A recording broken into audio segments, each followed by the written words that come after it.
Well, here we are, episode 136. We got a boatload of stuff tonight on this episode. We're going to be interviewing The Pointe, a band from Winthrop, Massachusetts, my hometown, talking about their debut album.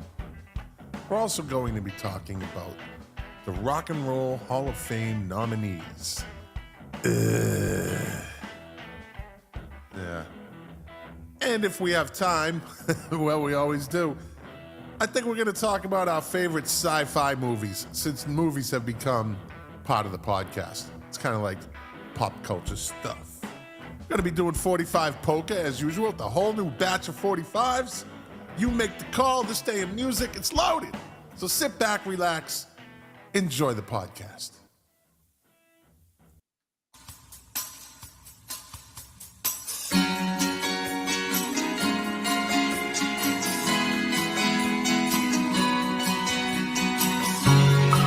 The KOFB studio presents Milk Crates and Turntables, a music discussion podcast hosted by Scott McLean.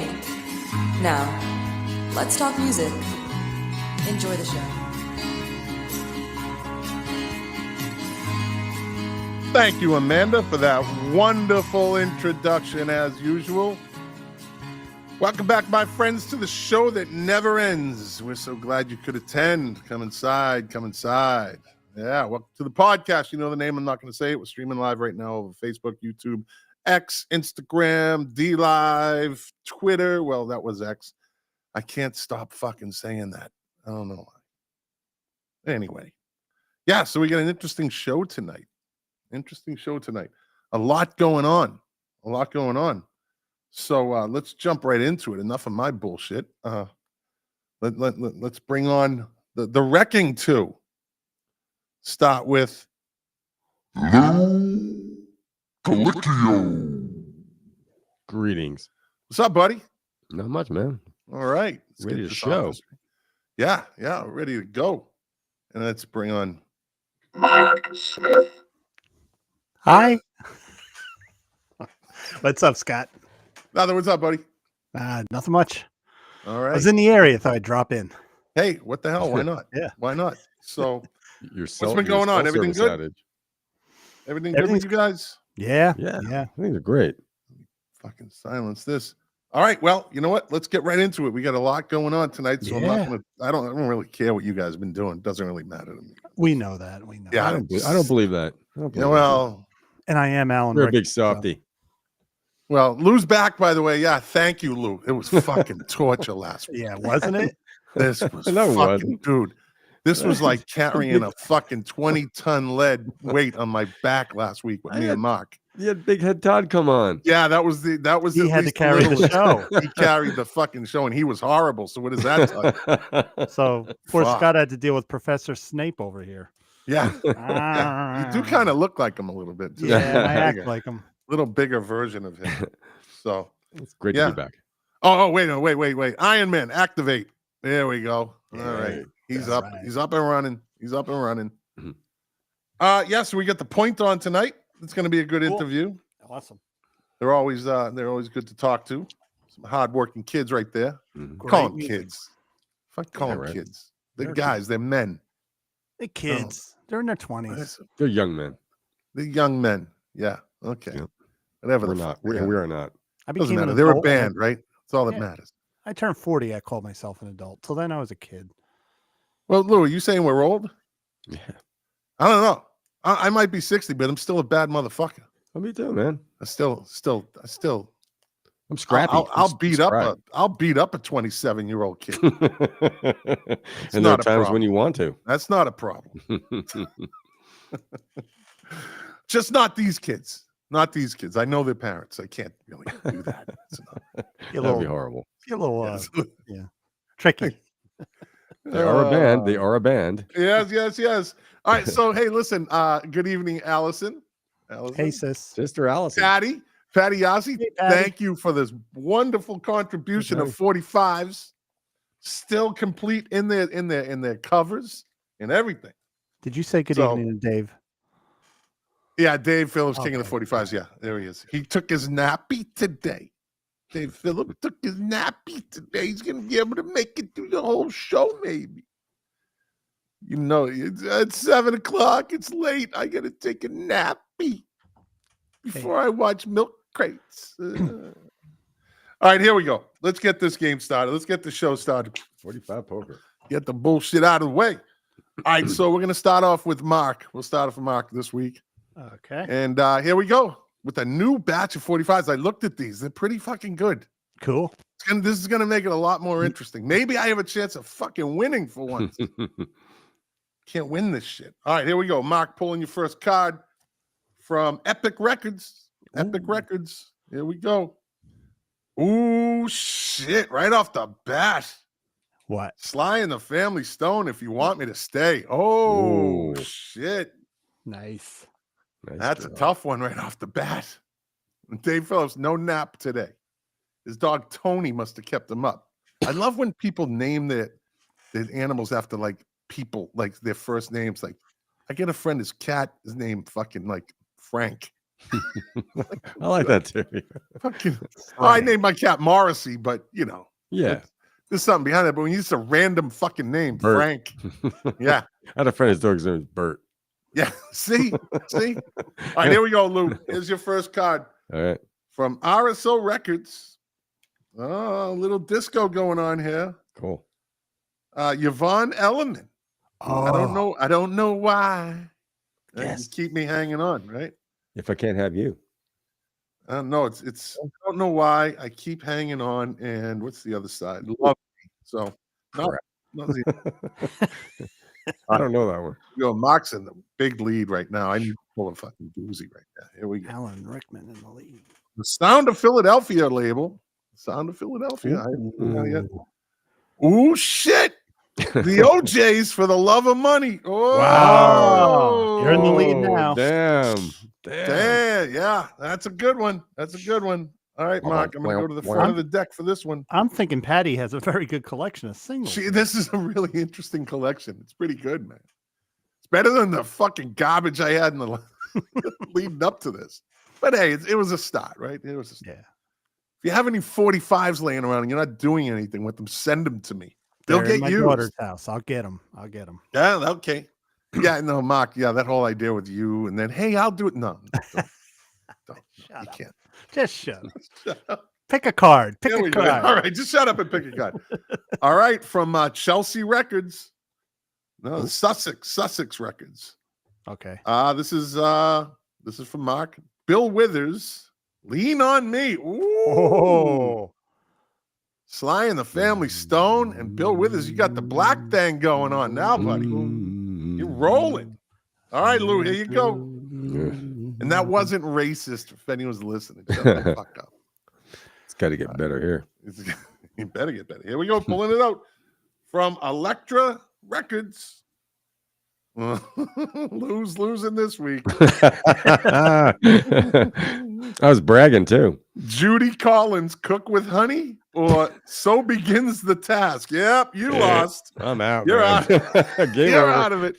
There we Cook go. with My honey, second one. I need to pull a good one here. I'll be right back, guys. I need to pull a good one. Hold on. Here we go. There we go. There you go.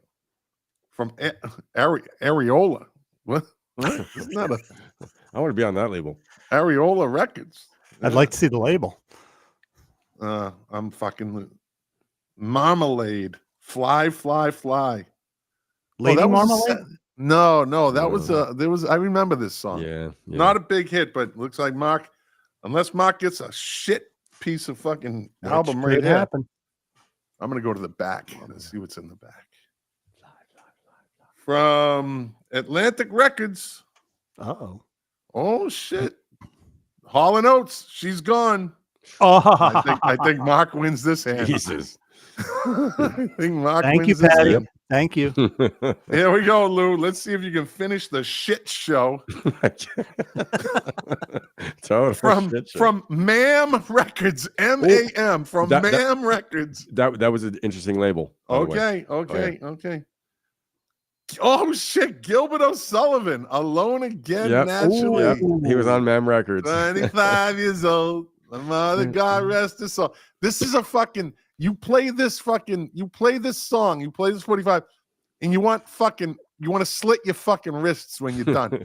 If this isn't fucking depression on vinyl, yes, I don't know what the fuck is. This is fucking. It's a good song, but it's depressing. It's depressing. Fuck. I remember I cried when my father died. Yeah. The fuck. Oh my What God. I want to hear about that in a song for? You know, we always mention that with Captain Jack.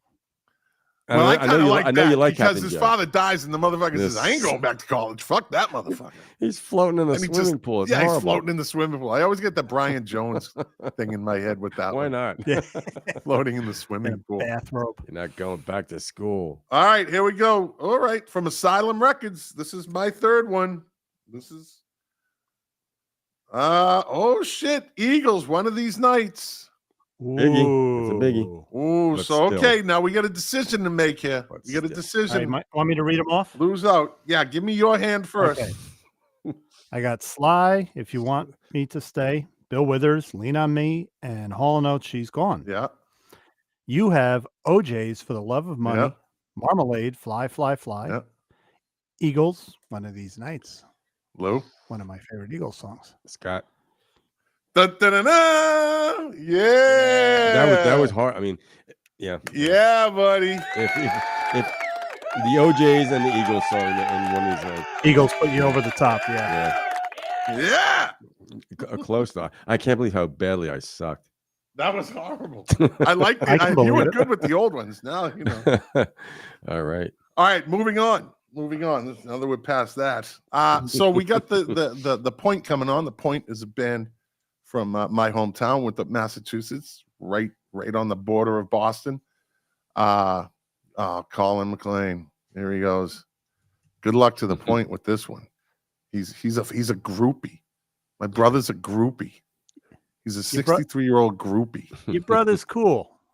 Oh, don't fucking give him that much credit. He's your big The brother. Svengali. Yeah, he's my big brother. Here we go. All right, without any further ado, let's bring on The Pointe from Winthrop, Massachusetts. Their debut album. They put out a debut album. We're going to be talking about it. Here we go.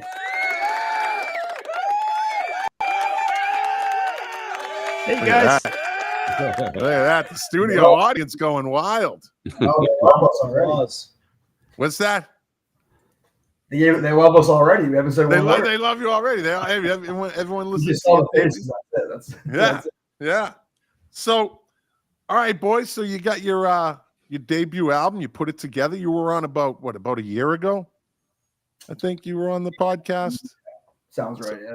about that. You know, it's been a while, and I think at that point you released "Runaway," right? Was that your first song that you kind of put out? Yeah, that was the first one, yeah. Don't get B-Mac. All right, I was laughing at that, yeah. yeah. Okay. Yeah, ignore him. He's a distraction. He's a distraction. He's a disruptor. So, first of all, introduce yourselves. Remember, it's a podcast, so this live stream is just a fucking means to an end. The audience is the audience. So, all right, start with however you want to set it off. Who's who? Left or right? I'll start. I'm Brandon McDonald. For the band, I mostly play bass and sing. I'm JC McGonigal. I play drums for the band. I'm Alex Zanzoni. I mostly play guitar, help songwrite, play a little bit of bass here and there, but mostly guitar. So, yeah, you guys have that unique ability to kind of shift around, right? Mm-hmm. Where you don't stick, primarily do, but there's times where you can kind of switch it up, yeah? Yeah. Yeah. If we wanted to, we could all rotate.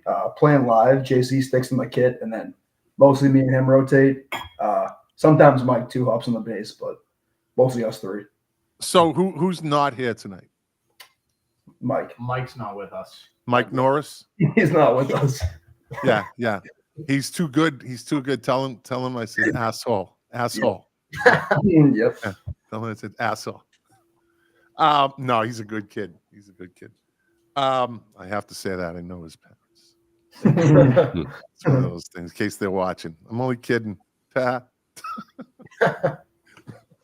So you guys put your album together. It's been about a year. So you had come out with a Colin. Let's go.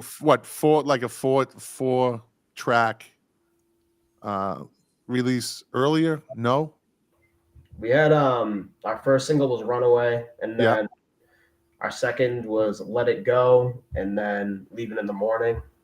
And those ones came out in like the spring, and then our album just came out last Friday, which has the 3 singles on it as well as 9 other original songs.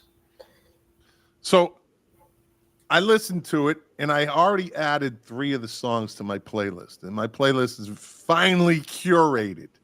I don't just put trash in there, right? I get over 200 songs just that I'm very selective about what I listen to. So 3 of your cuts, no bullshit. I have them in my playlist. The first one is Not Like That. I like that. Yeah. The opening is nice. Nice opening, yeah. And you jump right into it. I like the Not Like That, the echo effect that you put in that. Yeah. That was a last minute ad too, really. Yeah. Yeah, I like that. That was a last minute question. Yeah, I think it really sounds good.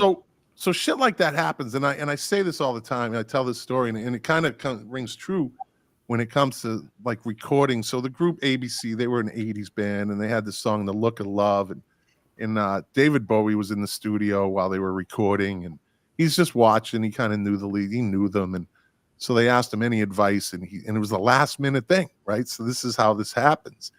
He said, "Well, I think you should talk during the song. Do a segment where you just talk." And they added this little segment into that song, "The Look of Love," and it fucking made the whole song. Like it was a nice. And Bowie said that, and then literally just got up and walked out of the studio. Like, see you later. And they added that in. Well, if David Bowie tells you to do it, you do it. So this echo effect was a nice touch, nice little breakup, and you got a little guitar jam in there. Yeah. I like that. Mhm. Yeah. I like that. Yeah. And then the second one I have is Runaway. I like that from the beginning. I like that song from the beginning. Yeah. It's got, and I think I said this to you before, it's got kind of like a 311 vibe. You know, I like that. I agree. Yeah. Yeah, I like that. And then the third one is Let It Go. You jump right into it. I love that song. Yeah, jump right into it. It's got good energy to that song. And the strum. You're good with the strum, kid. I like that's a nice style. You got your own style. Yep. What's that? All about the strum. That's it. Yeah, it's a nice style. That's your thing. It works. Yeah. You know, it works. Lou, what do you got for the Good album, guys. Really good album. I like the fact every song sounds different. It's not like some albums, you know, where you hear like 3 or 4 songs. There's like a similar vein, and you know, which I like the fact that everything had its own little vibe. Some nice grooves on there. Vocally, I mean, I heard like a lot of Peter Gabriel influence, I thought, and some almost kind of like modern Genesis at times in the instrumentation. You know, I like the rhythmic thing. Like I was getting like a Peter Gabriel vibe, like kind of a kind of funky rhythmic feel, which it was good. It's nice. It's got a great feel. Good job. Interesting sequencing. The album to me ends kind of quirky. I think the last 3 songs are a little unusual than the ones that preceded it. Good stuff though. So I like the drums on the last song. Not like that. Yeah. You know. Yep. Yeah. Good job, man. Thank you, Mark? Oh, where did you and how did you record it? What's that? What was the process for doing it? Each song really is different the way we did it. That last one, Not Like That, that might be like the oldest one. Yeah, that's actually like the oldest one on the album. Okay. And, that was Alex's laptop. We recorded it on GarageBand. And yeah, everything's through GarageBand. We do have like condenser mics we use, and then the guitars are all just plugged straight in. So we don't like any guitars or anything. And then just all through GarageBand. I think most of the drums are actually AI. Okay. They're all mapped out. But yeah, all just like on our laptop or on his phone, like no studio. Oh, okay. Well, I noticed the first stuff we heard. This sounds a little more produced. Yeah. Well, a lot of it we kind of had like the songs kicking around for a while, but then like once we knew we were gonna put it out, we went back and like reproduced everything and like kind of like tweaked everything. So even like Let It Go was one that we released first, but then like, we tweaked that one too. So we went back and did a lot of work afterwards. Okay. Before we released it. Now, were you all in separate locations? It was all done remotely? I'd say a little bit of like 50-50 where Alex and JC had the songs on their phone and laptop, so they'd work on it on their own. But we would get together and use monitors to get a full sound, and it's good to feed off of each other to get different opinions on things, and that's kind of how we find. Yeah, I don't know if we were all four of us were in the room like at all times, but there'd be at least like two of us, mostly like three, and then sometimes we'd all be together, but it was like really spread out. Yeah, it wasn't like a sit down and we'd all record it. So it's all strictly DIY. You did it all yourselves. So it's self-produced. Yep. Cool. It's amazing what you can get in sound. I read an article. The guy he's a music producer, and he says one thing about the DIY thing is that you don't have an outside ear to govern you or to suggest. It's like the role of producer is gone in some home record. Well, and the thing, the reason being, like, you do what you have. We all do the same thing, but I noticed there's a big improvement in sound, and the whole sonic quality sounds. It sounds really good. So it's very professional. So again, good job, guys. Really. Thank you. Yeah, sure. Just really quick. It's released on all streaming services. Yep. Just about anything you could think of. Like, so that you got the main ones: Spotify, Apple Music, and then like it's even on Pandora. It's on Pandora. TikTok audio. It goes to YouTube automatically. Anything Amazon Music. Amazon Music. Yep. Yeah. Good. Because Dave Phillips said he'll check it out if he knows how to download a streaming service thing. I don't know. You might need another nap. No, he does. What do you think, Mark? Well, this year I got a new car, and when I get a car, I invest in the sound system. That's all I care about. Thing could drive 10 miles an hour. I don't care. It has to sound good. So I played this today on Spotify, and the sound is great driving in my car. And speaking of that, your songs build in intensity. Your melodies just come out. Like, you don't come in like Foo Fighters. What I appreciate is every song starts a certain way, and these melodies just creep out of nowhere. I really enjoyed the whole album. It flowed good. The songs that just stick out to me, of course, Let It Go. That was the first song I heard from you guys, and right away when I heard that, I said, these guys are good. Where You Gonna Go has a great melody, very catchy, sticks him to Nearworm, sticks to me, and then all day I'm humming that song. Free as a Bird, I could hear that on the radio. That really came out great, and it sounds good. It's got a nice bass sound in it, and then I'll Be Around. That's my jammy song. In that middle, I could see you guys extending that to like 15 minutes if you wanted to. That's a we probably would, definitely. Yeah. And Brandon, your vocals are great. Like, I like it when you just kick it up a notch and you get that higher octave. It sounds really good. We got a station in the New York area, north of New York City, called 107.1 The Peak. Your stuff would be at home on that station. Like, it would fit like a glove. So I know that you guys, with the right people hearing your music, you're going places. This is all really original, good compositions. Thank you. Thank you. That means a lot. Yeah. And like Lou said, the sound. So I'm coming from the mastering side. Like, it almost sounded like you went to a mastering studio because the compression was well done. Nothing jumped at you. Very, very even sounding. And you told me you did it in GarageBand, and it's like, wow, that sounds better than back in the day when people went into a studio. It sounded really good. Yeah. Well, the one thing is unlike the studio, we have unlimited time. So yeah, a lot of time spent in where if it was in the studio, we'd be paying we'd be bankrupt. There'd be no band. Guys, Mark and I used to do a podcast through a telephone. It didn't sound half as good at what you guys do. Oh, these fucking guys were animals. They were fucking too. These plus Perry Dedovich, the guy that got this all started with those two being on this show, they did a fucking podcast be like 3 hours on a fucking cell phone. Like they're Torturous. fucking holding the cell phone for 3 hours. Got And so if hot. two people That's talked, fucking dedication. and if two people talked at the same time, they stepped on each other. So it was a lot of what? And Mr. Big Mouth there in the corner there too. Oh, it was fucking horrible, but it was like just this quality, the audio. But they fucking did it, and they kept doing it. That's amazing to me. Persistent. Yeah, it's just dedication, right? Like the McDonald's movie with Ray Kroc. Can I add something? A couple standout tracks for me. Medication. Where are you going to go? Who are you going to call? And I'll be around. I'll agree with Mark on that song. That was a standout track. See, that's interesting. The three of us have different songs that we like. So what does that tell you right there, right? Yeah. There's not like, Everybody. what's that, JC? There's something in there for everybody. Right. Yeah. And that's not easy to do. I don't know if it's by design. I don't know. Do you think of that, or they just come out that way? And do you just kind of say, hey, that one sounded a little bit like this one? Like, what's that process?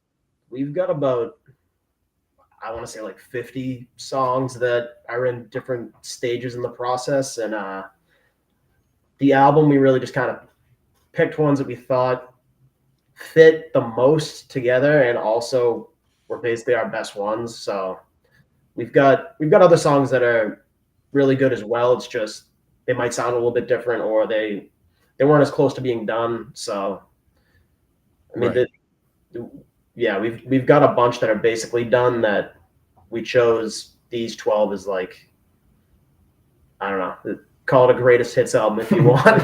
Yeah. Yeah, they're basically all over the map, but we picked 12 that we thought were kind of concise, and even those are pretty spread out. So Yeah. you can imagine the other ones are just like all over the place. It sounds to me like you let your songs grow organically. Like I could tell you were working on these for a while. Like they don't sound like quick 3-minute pop songs. You fleshed them out, which is a good thing. Oh, yeah, some of them have been like a year old, 2 years old, like 3, 5 even. So yeah, they've developed. Yeah, and a lot of the times we'll have the recordings on our phones of what the current state of the song is, and then just like if I'm driving to work, I'll play it in the car, and then I'll think, oh, what if we add this at this point, or if I sing this melody here to add something. So always adding to it. Were there any keyboards on there? A good bit of keyboard actually, but I feel like it's with the way we did most of the keyboard, apart from where you're gonna go, who you're gonna call, which has like the piano. That one's like keyboard part of it. Electric piano, or everything else is very kind of blended into the mix rather than put it at the front. Right. Who plays the keyboard? I play some. I think Jay-Z plays some on the record. The album. Yeah, I don't play on the record, but each of us can play the keys. Yeah. Okay. So JC, this is the drumming is kind of AI, right? As it's all. So how do you transfer that to live? How do you where do you practice? Where do you pick it up? Where do you? So at least the way I do it, I know Alex does his drums a little bit differently, but I'll play it through GarageBand, like just with my fingers, and it's usually like I know what's within my limits per se in terms of my ability on drums. So I know, like I'll try to play it on the electronic version the way I know I'd be able to recreate live. Okay, good. It saves the neighbors too, right? Yes. That could be a problem, right? And what do you play live? What type of kit? So we have a Ludwig. So you're playing acoustic drum kit live? Yes. Yeah. Yep. Okay. Lou, you and JC could have a drummers conversation if you want. Sure, we could. Do you have any questions for him? Can I talk The drummer guitars? never gets any respect, by the way. Yeah. Even in this setup, he's in the background. Close them off. Exactly. Oh. Exactly. It's That only lead because guitar it- always does that. They always do that. Where's It's the only bass? because of envy. That's the only But reason why. Brandon got to stick up for the drummer though. He's the bass player. They got you got to kind of stick together on that. with a rhythm section. That's right. So Lou, what were you gonna say? The gigs I play, I use digital drum kits. So Yeah. there's a kid at the Spiritual Center I play for. It's midline Lisa's kit. It's okay. It's good. It's interesting. And I have an old Roland digital kit with the rubber pads I got in the early 2000s. I still have it, but I did a gig on that recently, and the percussion sounds and all the sampled sounds are amazing on it. Yeah. So it was that kind of gig where I got to program all the different kits for the different songs. Yeah. Fun stuff. Yeah. The electronic kits are definitely getting better in terms of Yeah. the reaction from them, but I still feel like nothing beats the bounce of a true acoustic drum kit. Yeah. No, And nothing beats an electric drum kit from the 80s. Nothing. I That's had the one. fucking greatest drum kits ever made. I had one of those Simmons kits. Yes. Just need a synthesizer to go with them. It never worked on their own. They need Those things were horrible. designed They were for horrible. synthesizer music. And I like synth music, so shut up. You remember what they looked like? It was an octagon Yeah, shape. the Octagon, yeah. Coolest fucking things ever. It made your wrist and your elbows ache. So you guys put the album out on all the streaming services. So where is the is there a financial aspect to this for you guys putting it out there, or is this just basically on the house? Like, do you get any type of streaming? Yeah, so you get like I think it's royalties, but basically for how many streams we get, the service that we use to put the songs out there will pay us a certain amount for whatever we end up like for stream. 7 cents. Yeah, on the it's dollar. much. I think- actually, what are we at right now? I think $5? one stream is actually like 1% of a penny. I think something Yeah. like Isn't that insane? Yeah. Hey, last year we got $10. yeah. Well, so which one of you writes it off on your taxes? Yeah, careful with that stuff. Look how What's that's that, JC? You were saying. People still people buy it on iTunes too. So I mean, that's probably why. if everybody threw it into reverse like 10 years and went to iTunes again, we would love that. Yeah. Hey, you know what I love on Spotify? When you play Not Like That, the video comes up. That Yeah. Spotify video thing, right? Yeah. I love that. Yeah, we got the strobe light in my We got parents. the strobe going. So who did that? He almost gave his mom epilepsy, I but took the video. It's JC and Alex are in it, and we got the strobe going. It's the what? It's the 10-second clip, right? Yeah. Yeah. Something like that. It's 10 seconds. But I popped it on. I go, see that shit? That's like professional shit. That's what you see. Like I was watching a garbage video the other. I would put a garbage song on. The name of the band, not the type, not like it was a garbage song. I I did I knew I think it. you know what I mean. Yeah. And it's just I just pulled that out of my head, but and it's got that like cool little 10-second video that goes with it. I always look at that and go, that's pretty fucking cool that they do that. So I saw that and I was pleasantly surprised that you did that. Now you just got to do it on the other ones. Don't be lazy. Get it done. All of them. Get it fucking done. All Get it right? done for you, all right? yeah, What's that's- that? So we'll get it done tonight for you. Yeah. Get on that shit. Get on that shit. Can I ask a I'm doing quick this question? for free, by the way. You're getting this for free, so you better give me something in return. You're actually doing me a favor, so. Yeah, because otherwise Scott would have to deal with me all night. So, hey, Fucking let me ask you a 2.5 question. hours with just you last week. Whose house is in the picture on the cover of the album? Oh yeah, that's my parents' house. Mhm. There you go. Okay. We repainted it. It's a Yeah, nice cover. I like it. Most of the recordings took place, so I feel like it was fitting typical Winthrop house. because it's run down. Yeah. It's It's since Sounds like Pearl River. So- that's a house of old America. there you go. There you go.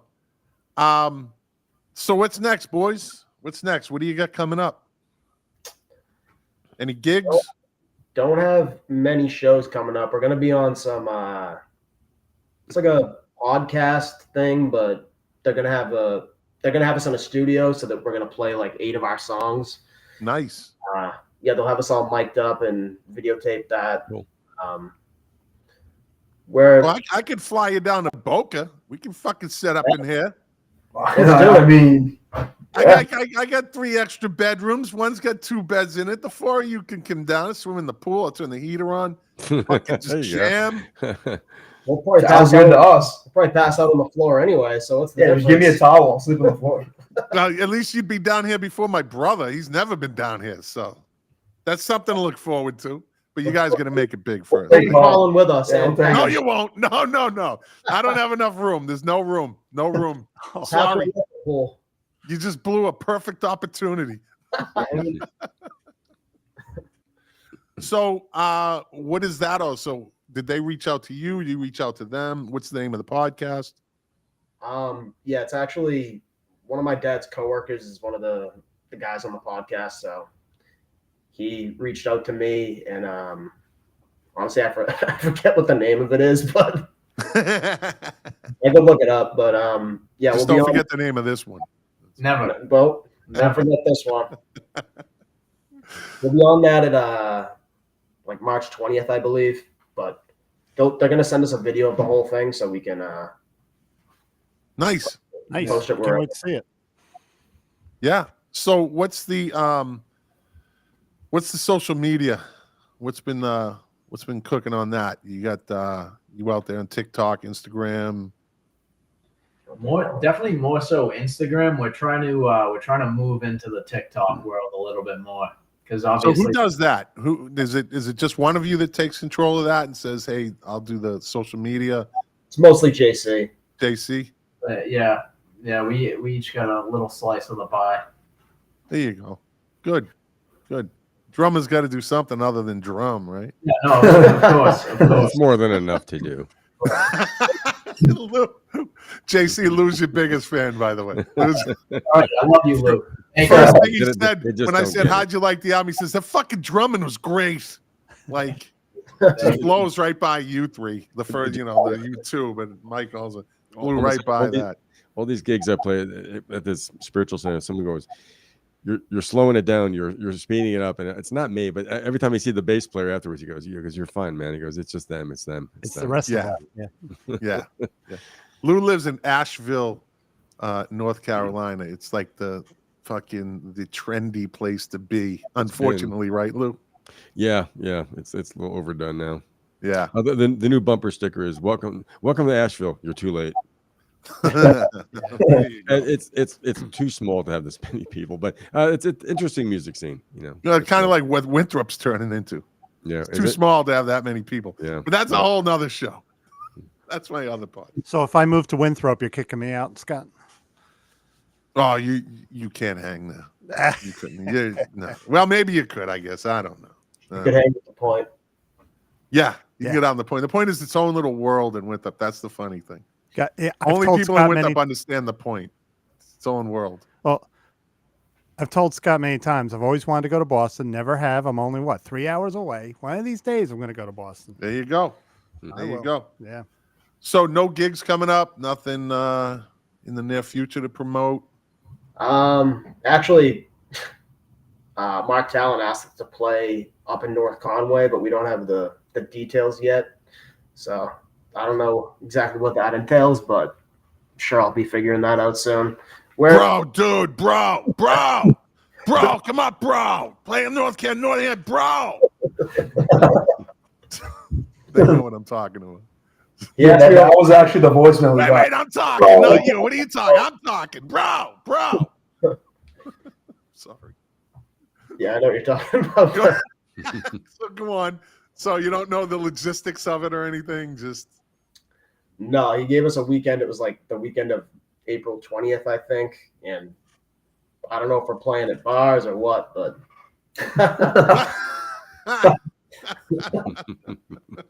I don't know if we're playing at his house, bars, both. Fucking charge his ass. Charge his ass. Nothing's for free.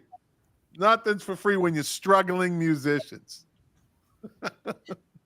Well, you're not really struggling. You guys do pretty good in your non-band form. So I think we had that discussion a year ago. Yeah. You're not the You're supposed to quit your day jobs. yeah. You want to be true rock stars, That's but the plan. Yeah. yeah. And you're supposed to live at your dad's house and listen to that all day. Yeah. Just keep your day jobs. Keep your day jobs. Don't But, listen to Scott. Don't listen to Scott. JC, are you drinking wine back there? Yes. Oh, My man, my my God. man. I'm actually on what the Uh, fuck? JC's. there you Oh, go. look at these motherfuckers. I like these guys. Ah, Jesus. I'm in the business. What's in the glasses, guys? Oh, he's in the wine. Yeah, loser wine connoisseur guy. Yeah, this one came from JC. I think it's some Fucking, what's sort that, Ripple? I don't know. It looks like a natural wine. What's the unfiltered. name? It's backwards. I can't see it. Suel. Suel, yeah. Suel Vin de Says Pointe. like $350 on the price tag or something like that. Oh, there you go. It's like 60. Never mind. Never I mind. wasn't never far. I was mind. like, it's just one fucking step above Boone's Farm. Yeah, That's really. it. It's For the it. first time, I don't have the cheapest wine in the show. Ah, it's so fucking cheap. They can't even read the name. They don't even know what the fuck type. It sounded this looks remotely good. French. This look, it's purple. It looks good. Enjoy your wine. It doesn't matter. Enjoy the wine. Yeah, that too. What's that? I said we're just illiterate. That's the problem.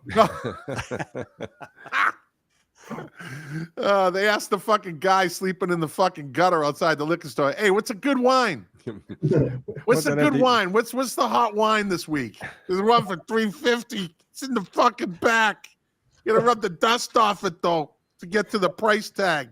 What's in the bag? That's what I like. Let's get that one. Can't even pronounce it, but that's good. So you do have a rock star thing going. We're on a Fucking budget. cheap too, it's not wine. safe, you know? Yeah, you can act a little broke. Yeah. You can act a little broke. Yeah, no Mad Dog 2020 though. You don't want to touch that stuff. No. All right, boys. Anything else? Anything? Did we miss anything? Mark, Lou, any? I'm telling you, I feel so strongly about this album. Yeah, it is that good. I It will, is through good. Scott, let you know if I see the station down by me doing any kind of, once in a while they do unsigned band shows where they have people submit stuff. If I hear about it, I'm going to tell them to let you know because, you're regional. You're up there in Winthrop, but you got to appeal. You got to get out and, get other people in other areas liking you. So I'll let Scott know if there's any chance, like if they're doing anything on this station. They're a huge station. And I just want to see you guys make it. I really do. Well, I think you got the goods. If I do that, I want a piece of that fucking $10 they got last year. Then I'm just going to call myself a manager. I want a piece of that fucking $10. So nothing's for free. Nothing's for free. I'll give Lou? you a 50-cent bottle of wine too. Hey, Yeah, we'll give you no bottle. how's this? How's this? I'll be your manager. I'll send you a case of that shit. That's our contract. I'll send you a fucking case. I'll have it delivered through fucking Uber drinks. Drizzly. Sounds good to us. Yeah. Yeah, I bet it does. Uber Lou? drinks. Yeah, Uber's drinking. Is that how that works? Yeah, that's actually a good fucking thing. Probably do that job, I guess. Start that Uber drinks. The driver comes yells drunk. Fucking trash. He's had it fucking the wrong order. You just take it anyways. Welcome to Asheville. Yeah, Uber drinks. Welcome to Asheville. So Lou, what do you got in closing? Well, again, good work on the album, guys. Really. Yeah. Good, solid album. And again, I will stress the fact that I really love the fact that the songs are very distinct from each other. So you got that's no small feat, I think. And then it all sounds very natural. Good luck with your gigging and keep doing what you're doing. Come down to Asheville and play, but you have to do everything on ukuleles. That's the only thing. Alex, you play 12-bar blues. you play the drives me ukulele, nuts. Alex? Could you No, I play play the a little mandolin. Yeah, I was Though. gonna say we got Yeah, that. hey, Yeah, that's perfect. not that far Perfect. apart. You're in. All right, perfect. They Yeah. both sound like toy guitars. So Yeah. and what's the difference? What's the difference? I bemoan the fact that Asheville. I mean, there's a rock scene somewhere here, but it's getting so pushed under by other things. A lot of jazz in town now, which is not a bad thing. And I'm not knocking the other forms of music. It's a bluegrass capital. I mean, it's a Appalachia. But I think actually, if there's a vibrant rock scene, I haven't really seen it yet, unless it's on a certain bigger level. But that's the thing. If you ever do come down here, there's there's a need for that. So, but Lou lives in the underbelly. He lives in the underbelly of Asheville. That's right. Soft That's right. white underbelly. That's right. Underbelly. I got my fingers in the dirt here. There you go. Air to the fucking streets, buddy. That's Air right, to the that's right. streets. Down the The dirty mean side of streets of Asheville. the dirty side of the Something. curb always. That's like saying the mean streets of Boca. It just doesn't really have a good ring to it. No, really yeah, work it doesn't. that It doesn't. Yeah. So, nothing around Boston. What's the scene going on there? Is it just hard to break into, or? Yeah, it's a lot of like you go and you have to bring your own crowd, and Pay to play. like, I don't know, it's Yep. hard to fill the places. So, and then if you don't bring people, you don't make that much money, and then they don't call you back. So it's And post-COVID, bar like we owners have always make the money for them. So Right. Post-COVID, bar owners don't feel they have to pay you anything now. They use it. I've heard that it's been used as excuse to nickel and dime and just say, hey, you're playing somewhere, but as musicians, we know that even if you bring people, or even bring a handful of people, what a bar makes off a keg of beer is astronomical. They could always throw you a few bucks, Yeah. Well, that's motivation to make them fucking regret it. Maybe they play loud. See what you just look at it. See what you could have fucking had. See, like I know people that saw the Cars before they were the Cars. Like back in those days, you could see great bands, and the bars in Boston would just come in and play. And it was like that, and that's what made it great. And I guess it ain't like that anymore. Everything changes. you can say it's not like, What's that? you can say it's not like that. Yeah. Our song. Like the song. Oh yeah, that's Oh, right. yeah, I guess that was over there. Subliminally, yeah. Look at Good that. drums. See how I weaved that in? I did that on purpose. See, Exactly. because I'm cool like that. See, Yep. I could do that shit. Well, gentlemen, again, it's been a pleasure. Thank you for coming on. Somebody just said you can gig at Bill Ash's. Well, I was thinking the same thing. Bill Ash's is still one of those. Did you ever play there? We You ever have. go to- Have you ever tried? Or CBGB. That's I true. think actually one of our friends has like pitched it to us. You should give it a shot just to say you did it, because that place is that is the last of the great fucking Revere Beach bars. Like they're all gone.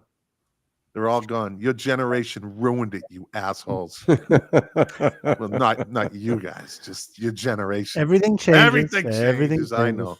Yeah. I know. We had the yuppies in the 80s. It's no different. I remember like when I was first old enough to play rock clubs, they all went to dance clubs. I'm like, oh, that's great. Yeah. But you should give Bill Ashes a shot just to say you did it. It's what the hell. Yeah. Hey, it's a place to play. It's a place to play. So Bill Ashes is a club. It's a bar. It's a bar. Yeah. It's Dive been bar. around forever. It's the last of the Revere Beach Giants. There used to be like 10 bars up there that you could bounce around on in any given night. In the summer, it was great, but not no more. Nope. All right, Alex, Brandon, JC. Fuck Mike. Welcome. It's a no-show. Yeah, the no-show guy. Yeah, The too cool for the podcast guy. I got to go see somebody who made their name like this. Somebody something. I don't know. Whatever the name was. It wasn't Milk Crates and Turntables, that's for sure. Nope. Nope. Not even scratching the surface. Yeah, tell him he owes me one now. See, I go out of my way. I disrupt my podcast. I make time for you guys, and then he ditches me for some major artist. I don't know. Where's his The priorities? nerve. Where's his The priorities? nerve. No respect. No respect. No. No respect for Scott. No respect at all. Hey. All right, boys. Again, thank you very much for coming on. You guys are great. Keep up the good work. Keep writing the songs. You're great. Yeah, You got it. if you ever want to come on, Brandon, just send me a text. You guys come on anytime you want. I'll let you disrupt it, but it's for a favor to be paid back later. Like in that scene in The Godfather. That's right. Where there may come a time when I ask you for a favor, and at that time, which may never come, you will be granting me. So that's kind of where we're at right now. See, I collect favors. Yeah. I don't know how much they pay you. Bonus Santa. You know how you repay me? Shaking. Fucking just make it. That's it. That's Yeah. it. Just make it. Just make That was pretty easy. Yeah, we'll do it. it. Yeah. No problem with that. No right? problem. No Yeah. problem. Well, all right, boys. If Brandon, anything coming up, any gigs, let me know, and I'll put it out there. Will do. And keep pumping, keep putting them out. You got 50 songs in the can. Hell yeah. Keep putting this shit out, man. It's I'm- good. It's good. And I'm spreading the word in New York for you guys. Yeah. So, yeah, you got to get the geographical areas, get people into you. Yeah. Yeah. I need more songs for my finally curated playlist. That's all right. We'll have more coming soon. We're already thinking about album number 2. Yep. Was I talking Right. to the drummer? I wasn't Nope. talking. Whoa. So we're fighting this This one. is The drummer got a little comfortable in this interview. The drummer got a little comfortable. And he's gone. He's looking for his cheap bottle of wine. Where is it? Where did I put it? Oh, the old Chateau Latrine. Yes. All right, guys. Listen, have a good night. And like I said, Brandon, let me know what's going on. If you guys ever want to come back, you're more than welcome. All right. All I'll keep right. you in the loop. All Thank right, you. All gentlemen. right, man. Thanks for having us. Good talking to you. All right. All right. Oh, there they are. Great guys. Yeah. And I'm a fan. Honestly, a fan. Not just because you told me, oh, this band. No, they're good. Yeah. Yeah. I like them. Well, before I move on, the beautiful Tiffany Van Hill just said, "What's up, y'all?" I have to say hi to Tiffany. Hello. I guess my brother was interrupting throughout the whole interview. I don't know. Were you watching what he was writing? Yes. You were? Yeah, I was. Yeah. I always watch what he writes. Now Big Head Todd the Wet Sprocket comes in. Good. Finally. Finally, the show is something now.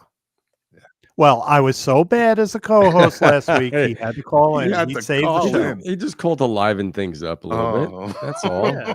That's all, Mark. Don't take it personally, buddy. Me and my I'm deadpan self- dry humor. I'm self-effacing. My dark deadpan dry humor. Yeah, buddy. Uh-huh. All right, so let's jump into the Rock and Roll Hall of Fame 2024 nominees. I know you guys covered this on. Let me get rid of this for a second. Hold on. I know you guys covered this on the Music Relish show. Yep. But it's that time of year. It's going to be talked about, and so I'm going to go down the list, and then we can go back up in thumbs up, thumbs down. So it's starting with Mary J. Blige. What do they call her? The queen of R&B or something? Yeah. She Something like has, yeah. I love her voice. Mariah Carey. Not yet. Don't just reading the list. Mhm. Oh, okay. No. Yeah, thanks. and then we'll go back up and thumbs up, thumbs down. Cher, Dave Matthews Band, Eric B. and Rakim, Foreigner, Peter Frampton, Jane's Addiction, Kool and the Gang, Lenny Kravitz, Oasis, Sinead O'Connor, Ozzy Osbourne, Sade, A Tribe Called Quest. I actually like this list. Yeah. Me too. There's nobody on there It's that I would. Well, I mean, I have my own opinion, but I have some questions here there too. everybody on there is that's a good list. That's a really good list. So let's start with now. How many do they take? Do they have a set number? Like we only take 4 or 6 out of the. What is it? 1, 2, 3. It's a point system. 12. So there's 15 bands here. So what do they take? It's a point system. So it could be 6, it could be 8, could be it has something to do with the judges and then the fan votes. It's I was never saying counts. on our show, Never counts. you could get 1 billion Yeah. votes like Ozzy, and it only equals 1 Yeah. point. Yeah. The fans get screwed. Doesn't They don't have count. any power. That's just them trying to It's a appease giveaway. the They're stupid appeasing. audience. They're pandering. They're patronizing. Yeah, that's what it is. They're patronizing the fans. Yeah. Did my brother call me a shithead? B-Mac is going to Tokyo, shithead. What? How dare him? It's a shite head, Scott. Shite head. Oh, and Big Head Todd, the Witch Brock said, I waited. I did not want, and he doesn't write, I didn't want to enter. He says, I did not want to enter. Very proper. Very. That's the proper English. No for all contractions that. at all. Jesus. We're from Jersey. We never do that. Interrupt the guests. Yeah, Dave Phillips. Here we Dave's go. on a tear here. No Yeah. Jay Giles. Yeah, No Grand Funk. Here we no go. Jethro Tull. No Jethro Tull. No America. No fucking no Bad Company. No Paul Rogers. No Zebra. No Zebra. No what's his name that just died? You would have thought he would have gone in from Canada there. If you could read my mind. Gordon Lightfoot. No Gordon Lightfoot. Oh, Yeah, so maybe that ship has sailed. I have a thing about I was thinking about this. I don't know if I mentioned this last week, Mark. I think between like Joan Armatrading and Gordon Lightfoot, they spend a lot of their time in their own country, and I think the Rock and Roll Hall of Fame holds that against them. That they don't, because they're not making money for the American. They're not industry. coming. Yeah. So what does that tell you? Yeah. Well, what does that fucking tell you? Because, and I don't think that's with everybody, but I think with certain people in the Rock and Roll Hall of Fame, that's a big play. You made me money. You made money for us. I think if Joan Armatrading was bigger, or if they were more widely known artists, yeah, they would put them in. But she could have been, but she chose not to really. Yeah, she has a following in America, but she just chose not to live here and record here. And yeah, but I think her following would be like along the lines of like some of these old country acts like Lucinda Williams, where they're almost nichey, a big audience, but you've got to really be a fan to seek this out. Well, yeah, Sheryl Crow is more of a mainstream commodity.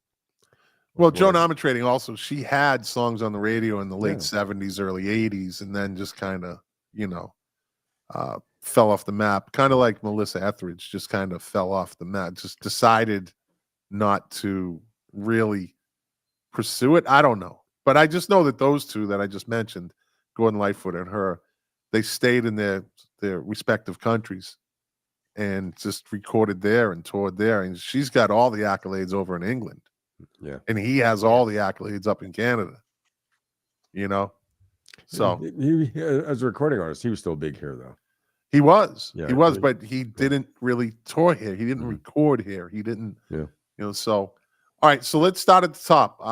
Mark, Mary J. Blige. Absolutely. Yeah? Absolutely. I think she should be in. She's such a force of what she does. She's still current. And she is a trailblazer because she kind of melded hip hop with soul singing. Like she was a singer who used hip hop, whereas other people were just all hip hop and not, I like her for that reason. But I think she should be in. Lou? As much as that I know of her, I mean, I understand she's been very important to music in that, the rap, hip hop, soul realm, which is not my biggest forte. But based upon what I've heard about her importance in her artistry, it seems like she's more than certainly eligible. But that's a kind of a not profound opinion on my part. I say she's really good, sold a lot of records, but there's a lot of artists that have done that. I think the trend over the last 5 years of really needing to insert women, and I know, people are like, oh, well, I'm telling you, it's kind of blatant now. I think she's going to get in, but I don't think she deserves to be in. I mean, she's good. It's great. But there's women nominated. Another woman might get it if what you say. Yeah, well, that's possibly true. And I see a couple that I would put in before her. Actually, absolutely would put in before her. And I'll start off this one, and that would be Mariah Carey. Mariah Carey is she was a monster. I mean, you put those two side by side, and Mariah Carey, she dominated 2 decades. 2 decades she dominated. She has the greatest fucking Christmas song ever written. No, I mean the thing explodes every Christmas. I mean that in itself is amazing. And that song will go on forever. It will doubt. absolutely, doubt. and you know, so Mariah Carey again She can dominated, sing. and so a lot of them are fucking are insane. No, that's it. She can sing. Oh, I thought you said she's insane, and she is insane, she is and a lot of insane. them are insane. You know, Taylor Swift is insane. It's just from that much money and that much power, they feel that they can do and say whatever they want because they know the masses will listen to them, and they don't care about their critics. It has to sink in to a bit of insanity. That's why you see the Britney Spears losing her mind, and I think that there's so much untold stuff, you know, in that realm of money and fame and power. There's untold stories there too. Like Taylor Swift hasn't really led a normal life in a lot of ways. She seems like a good person. I'm not, you know, that's nothing that aside. Fucking meme of the year. What's that? Fucking Travis Kelce, the meme of him yelling at what's his name, the coach of the Kansas City Chiefs, and it says, "It's not true. My girlfriend does not have a Chinese man ass." So and then I put a picture up next to it. That was you. She does. Taylor Swift has a Chinese man ass. Look. Fucking great. I'll never get that out of my mind. Thank you. She does. Taylor Swift has a Chinese man ass. That's called a shovel butt. Hilarious. Whoever came up with that is the meme of the year. Nothing in 2024 is going to beat that one. You know, the problem with ubiquity is that eventually people are going to want to take it down, you know, or something's going to slip somewhere. There's always a backlash to a ubiquity, you know. She hasn't really, me personally, she hasn't given me any reason not to not like her. No, you know, not at all. No, I mean, you know, that's an expanded version of what happens in a workplace. If you work in an office and you get all the promotions and you become powerful, people are going to be out to get you. They're going to try to bring you down. When you're world famous, same thing. I think it's oversaturation gets people just annoyed with you. Yeah, that's all the overexposure. Oversaturation. When you're everywhere. We saw people turn on U2. They got sick of U2. They got sick of Bruce Springsteen. Yeah. Any band that gets huge. Phil Collins. Yeah. Phil Collins. Yeah. Phil Collins was at my wedding mugging behind me and my wife in the pictures. There you go. That's how everywhere he was. So I think Mariah Carey should be in. Mark? Love Mariah Carey. Some of the greatest songs I heard. She's a stunner. She's beautiful. Great voice. I don't think so. I don't think she should be in. I don't agree. But if she gets in, I'm not going to be angry. Mark, do me a favor. Keep track of each artist and who said who should be in and who shouldn't. Can you do that? Okay. Sorry. Yeah, because I want to look back at this when they do announce them, and that could be part of the. So Mariah. Was, you said yes. I think she should. Lou, do you think she should? No. All right. Yeah. Even the Christmas song aside, I don't. Fucking Carly Simon. I'm trying to give like I'm trying to keep artistic taste out of what I think. You know, like I understand her; she's a great talent, but that type of music just never doesn't appeal to me. So I have a hard time judging. You know, the influence. You know, has anyone tried to be the next Mariah Carey? She's a very singular artist, but that's why I said no. So did you see? I didn't say no out of maliciousness. Like I said, I like her. No. So somebody won a Grammy recently, and Mariah Carey presented it, and it was a female artist, and she was like, "Oh, you know what it was? It was what's her name, Miley Cyrus, right?" And she said, "I don't care about something like I don't care about the show. I don't care about the Grammy. I can't believe Mariah Carey just gave me this award." So she does have that influence over these artists. She does have that impact on these younger artists that they're like, fucking Mariah Carey just gave me an award. I remember when that dude, it was, I don't know, back in 2012, Gautier, you know, I didn't mean to love it was a one-hit wonder.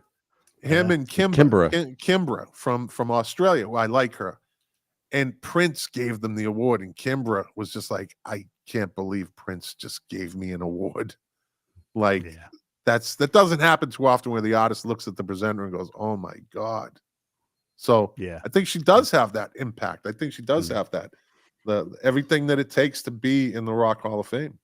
So that's 2 no's and a yes. Mary J was 2 no's and a yes, right? So I mean, Lou, I was Lou, am- you I said was no to Mary ambivalent. J. Blige? I was almost ambivalent on that one. Yeah, but he Well- basically said, I think he said no, right, Lou? Okay. Yeah.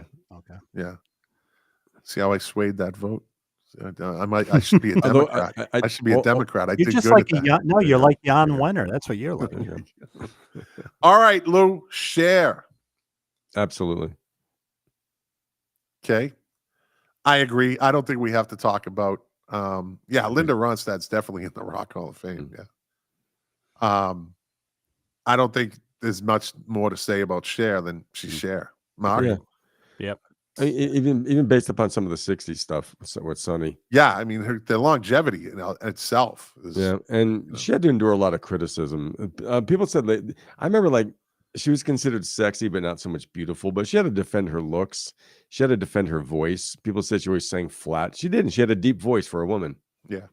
But that was part of that was sexy too. But yeah, some very important songs. Even her solo stuff throughout the '70s. With the modern stuff, okay. I like the video with her on the battleship. I thought that. So I was just going to say that. So Taylor Swift has a Chinese man ass. In that video, Cher has a lower back with a crack in it. There's really nothing else there. Really? She doesn't. There's no ass there. She's got no back. It's lower back with a crack in it. Really? That's what she has. Yeah. Huh. Yeah. Interesting. When she puts the phone in her back pocket and dials somebody, it's not a butt dial, it's a crack dial. Yeah. She's first woman in history to crack dial someone. So what you're saying, that tonight's show is not good for women's posteriors. Well, at this point, so far, Mary J got some rump. Mary J got some rump, so we got Mariah. that going for us. All right. Yeah, Mariah. Yeah, there you go. So She's beautiful. yeah. So Cher or Mariah Carey. So Mark, Mariah. Cher, we give it is it three Yeah. thumbs up? Yeah. All right. This is an interesting one. Start with Lou. Dave Matthews Band. Yes. Why? I'm not so much a fan. Some stuff I like. I think their endurance, their following. I think he'll go on for a long time. He has his own XM channel, and I was surprised that some people I know who like music. I didn't think they were the type of band. Like a couple friends of mine, like I love them, and I'm like, okay, I'm like a little lukewarm too. I think the drummer plays too much, but I do think they'll endure almost like the Grateful Dead. Yeah. So, and I think he's had enough radio exposure. Look at from a commercial aspect. He's no stranger to a hit song or two, and like Mark says, Mark praises his acting in Winn-Dixie. So I think based upon his acting in Winn-Dixie alone, apparently on Mark's recommendation, I think they deserve it. Someone just messaged in, forget Dave Matthews. In other There words, you go. fuck Dave Matthews. Hey, oh shit! Look who dropped in. Tom Holy shit. Spallone. Let's get I Tom. threatened him. I said, if you don't listen tonight, you're a dead man. So he's not here. Yeah, Tom Spallone, the man that started all this, the man that broke the ice. Yeah. Yeah. If it wasn't for Tom, you He's guys like the wouldn't forgotten be here. guy. Remember that. He's the He's a forgotten Beatle. guy in history. He's the like forgotten Beatle. Yeah. you look at the birth of our nation. He's no Pete Best. Come He's on. the Pete Best of milk crates and turntables. Boom. He's the Pete Best of milk crates and turntables. Okay. So Mark, you say yes? Dave Matthews? No? I'm gonna say they're gonna be around for a long time, and it's right. And he's gonna be like the Grateful Dead. He's gonna be around for that reason. I don't think it's his time. I think that there's others that should get in. So I'm saying no now. Well, looking at the list. Yeah, I'd say looking at the list, he's been around for what, 30 years now? Yeah. Something like that. Going on almost 20, late 20s, 27, 26 years. And his maybe. Otis, So- his Rollis was just memorable. I mean, Pretty rabid following. I say, what would you say? He's got a good catalog. He's consistent. A lot of people say that he sounds the same.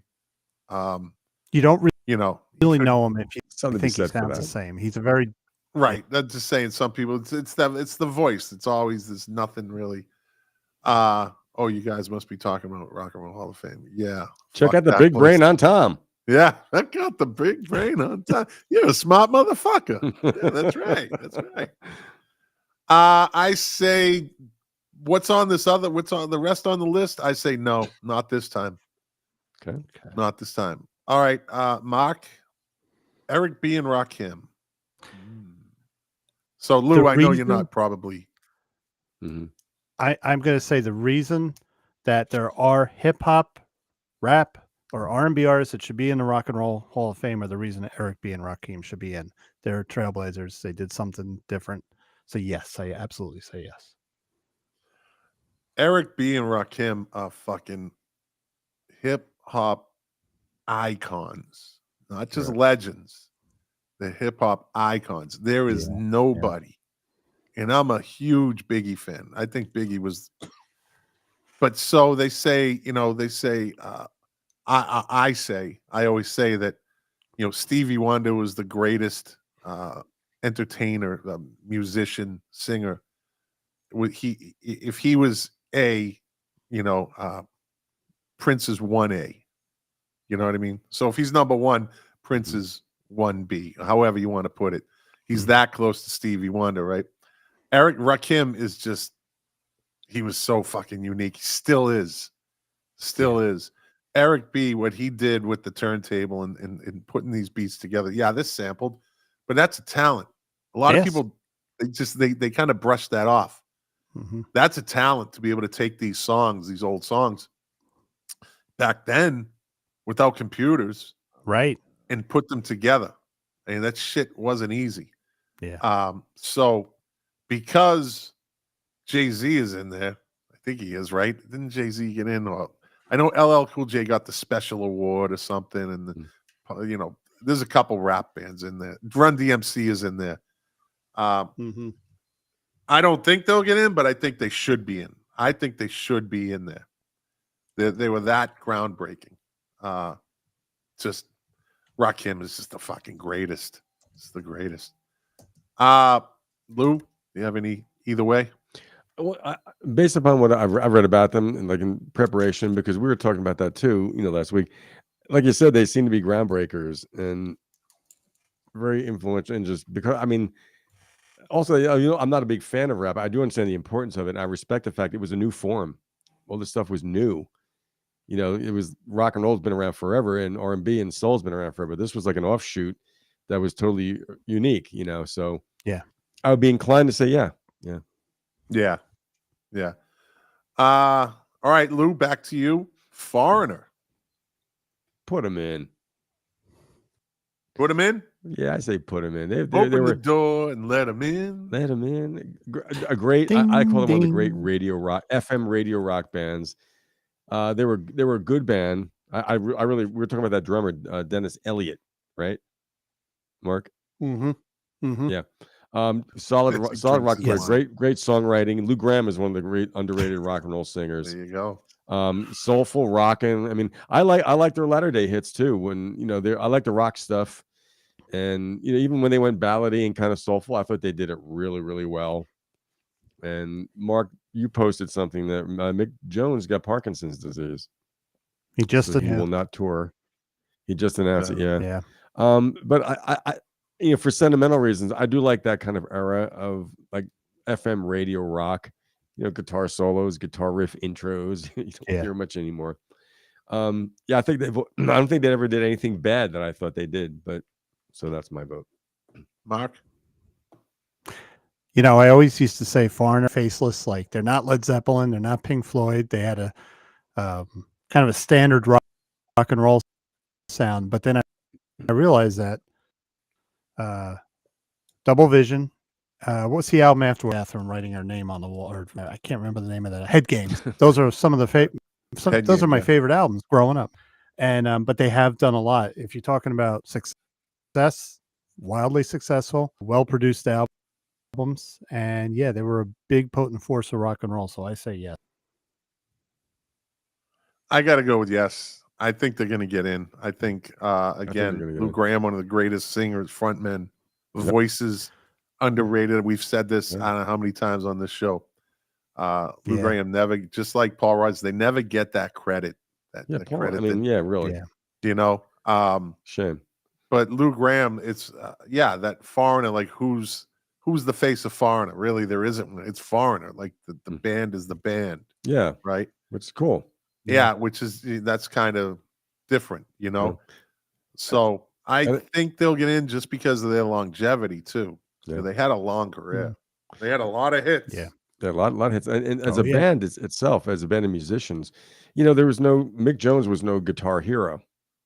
No, There was no standout instrumentalist. It was like you said, it was an ensemble. It was a band. like Supertramp type thing. Well, yeah, sure. Like the guy could play guitar solo, No one but stood it out. wasn't based up. There was no one. It wasn't based upon any one individual. What's the first Foreigner song you remember hearing?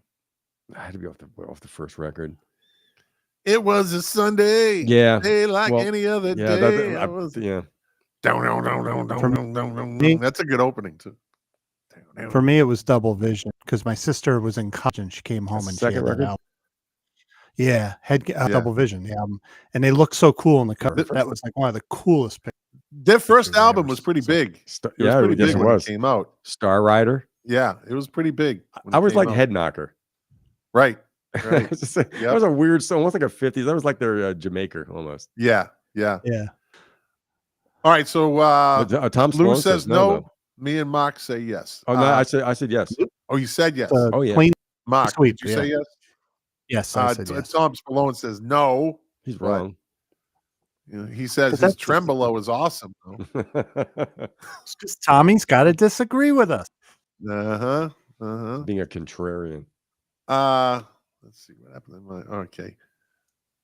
Peter Frampton. I'm going to start this one off. I'm trying not to say gonna on the show. I'm going to start this one off. Gonna. Peter Frampton. Just like Todd Sockman. Yeah.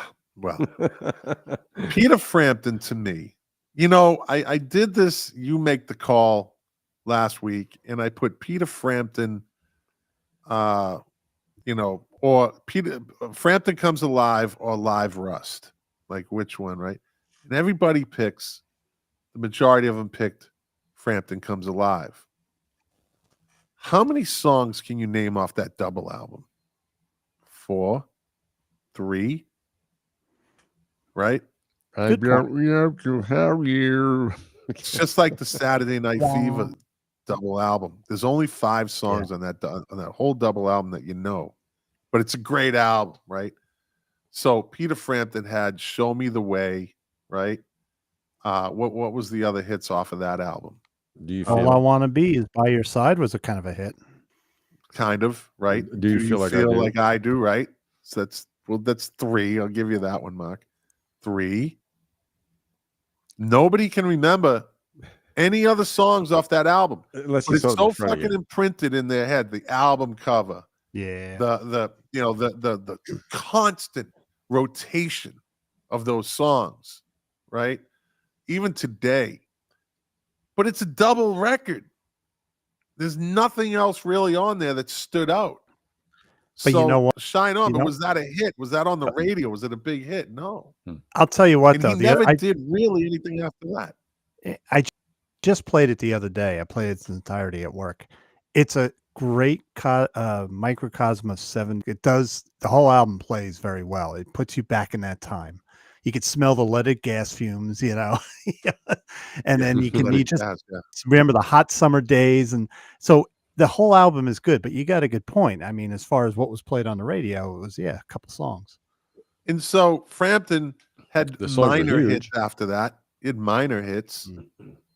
Nothing You know, much. I'm in you. After which that follow-up record, I'm in you. There wasn't much. there was nothing much. So I Yeah. mean, so what's his career? What was his career? He was a guitar player. We are the people. He had Who never after topped that one album. He Yeah. could never reach that level again, which is typical rock and roll story. The band has that one big album, and they just can't reach it. It was again. so you're saying it was almost a fluke. He blew his load. Even quick. Cheap Trick did live at Budokan, but they fucking kept going up and kept going up and kept going up. Cheap Trick kept getting better after live at Budokan, right? Peter Frampton didn't do that. He didn't take those steps. He didn't have the hits. He didn't have that, that appeal. He got older. He didn't look like the younger, that handsome, Dr. Pepper. Sergeant Pepper was a fucking big mistake too. Yeah. Well, it was right after the live album, it all went bad for him. He took bad career advice because when he did I'm in You, he said, I got to do what the fans want me to do, which was the biggest mistake. And that album does suck. But in the 80s, he had a revival. that fucking wah-wah thing. He created that fucking... The talk box. Yeah, the talk box. And so what? How often is that used in music? Joe Walsh. I mean... Yeah, Rocky Mountain Way. Jeff Beck. Yeah, Joe yeah. Perry. So one song here, one song there, in the big picture. So I don't think he belongs in there. So I'll move on. Mark? I say yes, even though he only had that one big. He was part of Humble Pie, which was a huge influence on a lot of hard rock bands that came out in the 80s. And even after his career went down, he was still relevant. I mean, he had a resurgence in the 80s. He was playing bigger places again, but he had, as a guitar player, I can tell you, I know a ton of guitar players that were influenced by him. He's got a very unique way of solos. No doubt. They're not blues. No There's some there. But is he Rock and Roll Hall of Fame? I know we're looking at all of it, but is it Rock and Roll Hall of Fame stuff? I think when you have that one album that's as big of a monster as that album. Be careful with that. Be careful with that. There's a lot of people that had these big monster albums that never. Yeah.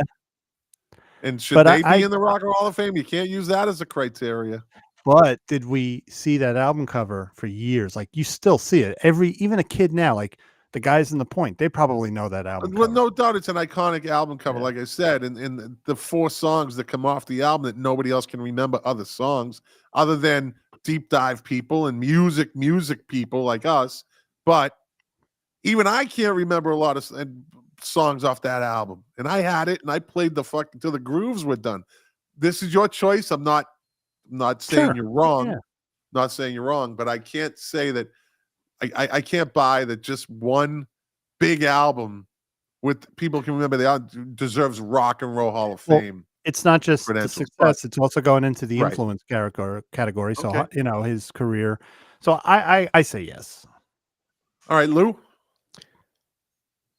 I'd say squeak him in. Ooh, based upon current criteria. Like I said, it was an important album. I think if you had the album in front of you, my thing is just or if I saw the songs in front of me, like they might have been more recognizable, I think, than I can remember now. I would remember them. The thing is that I say squeak him in because I do think I think he's a fabulous guitar player. I think he's underrated as a guitar player. When Frampton comes alive, that was the whole thing. But he's much more than that. He's 70s rock kind of icon. Yeah, but because he could have been in Fleetwood Mac instead of Bob Welch. Bob Welch, yeah, good point. They would have been a little heavier. Yeah. Oh, by the way, I just want to go back to one. But you said that Mariah Carey shouldn't be in, but fucking Carly Simon is in. So Mariah Carey definitely. But criteria. Yeah, I mean, or I didn't even say. I mean, Sheryl Crow versus. Yeah, Mariah Carey. I mean, look at this record sales. Anyway, that's it. Yeah. Let me see. Tom says it's almost 50 fucking years old. The album. No, Tom, you're almost 70 fucking years old. Hey, all right. Moving on before these two start going at it. Oh, so what do we got? I say no. Mark says yes. Lou, you say yes? Yeah, yes, it does. All right. The next one, we'll start with Lou. Jane's Addiction. No. Mark? I say no. Not as much of an influence, even though they were different and they sold a lot of albums, but they had their day in the sun and nothing. And I don't think they're worthy of the Hall of Fame. I say yes. I say yes because of the fact that they have good album sales. They did have a big following in the 90s. They created the festival. Yeah. You know what? That's you know what true. that is, right? Yeah. Yeah, You're right. Lollapalooza. They created that. They groomed. They nurtured that thing. I mean, that's a Good point. fucking big But deal. maybe big a fucking deal. special nod for Perry Farrell. But I mean, you might hear "Been Caught Stealing" here and there on the radio. I don't think the music has really lasted. Well, I beyond that mean, time frame. you could hear it on the '90s channel on XM. Not often. Not often. Well, more than you probably hear fucking Peter Frampton. I don't know about that. Not on the 90s channel. Not on the No, 90s I mean, channel. on the '70s channel. No, I mean, it pops up. But I think Jane's Addiction was groundbreaking. I think they were the LA scene for a while. They had a lot to do. Oh, they with were that whole thing. They were one of the biggest breaths of fresh air Yeah. when I was getting bored with music. They were one of those bands that came along and were different. And When I saw Been Caught Stealing, I was like, they're good. Yeah, they have to. That's not even my favorite song by them, but their first album is fucking. It's one of those almost perfect albums. I don't think there's a bad track on it. And a great album cover too. Great album cover. Jane's Addiction's first album. I think they get in because I think the Rock and Roll Hall of Fame, the voters are probably a lot of '90s Yes. kids, young adults who Good point. saw Jane's Addiction grow and how big they were. I'll never forget this. So there was this fucking stupid show on MTV in the '90s, and it was these, you look back now, and they were hand selected. It was this group of kids, they were probably early 20s, and they would play videos, and there was 5 of them, right? And they would say either yes or no to a video, and the majority would rule, and that video will never be played again. It was like the death sentence, right? And they gave these fucking idiots the power for that. And I'll never forget watching it. And the video was, and go and watch this video. Go and watch this video. Jane Says, it was live, right?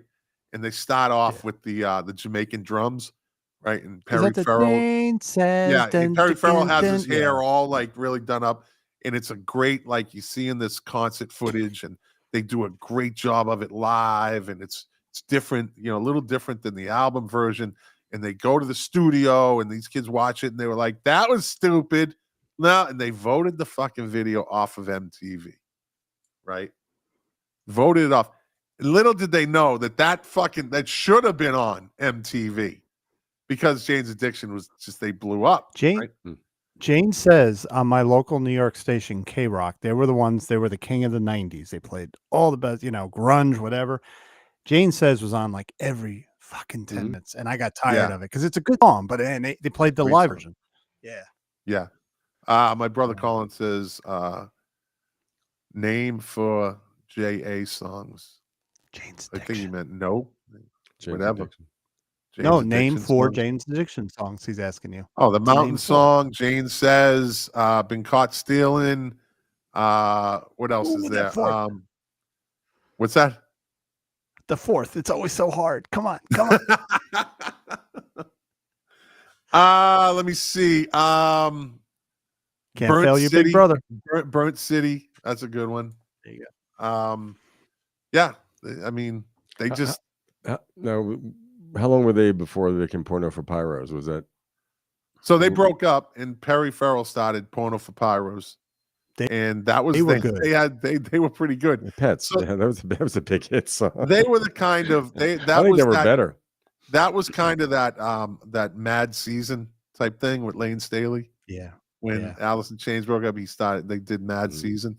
So the song, the group Porno for Pyros, they got the name of the group out of, and I remember in the 80s and the 90s, everything was in like these local newspapers.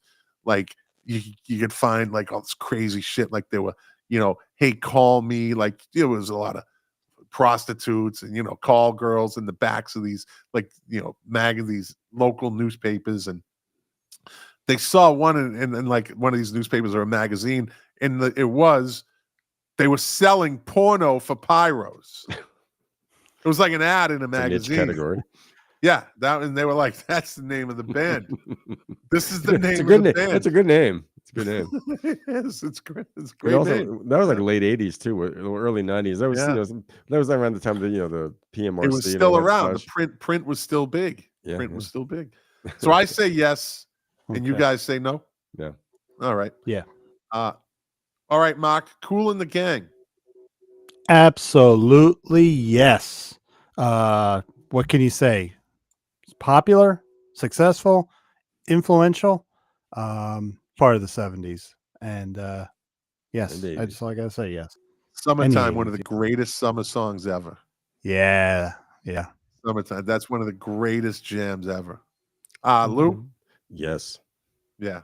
Unequivocally. Yeah. They have to be in. Why aren't they in already? They should have been in They already. should have. See, this is what we're talking Just put about. the fucking Hall of Fame. No, Yeah. none of us respect the institution. And Tom And the- doesn't. He's sketchy about it too. You know. So there's a whole generation that didn't know the original Cool in the Gang. Funky. They only know that she's too hot, Rosanna. you know, and Yeah. you know, Celebration and you know, all this. They don't know the original Cool Jungle in the Boogie. Gang. What was the name of his? What was the singer's name? CJ or something that they Oh, brought God. him in and Yeah. you know and went. They went pop. They went They pop. and they did really fucking good. But listen yeah. to this 70s stuff. You're not hearing that. Mm-mm. You're hearing some good not- funk. You're hearing some good funk, some good, you know, Jungle Little Boogie. underground Jungle Boogie. sounds, not going for the commercial, just No, good. but music. they No, did have down commercial home hits. funky.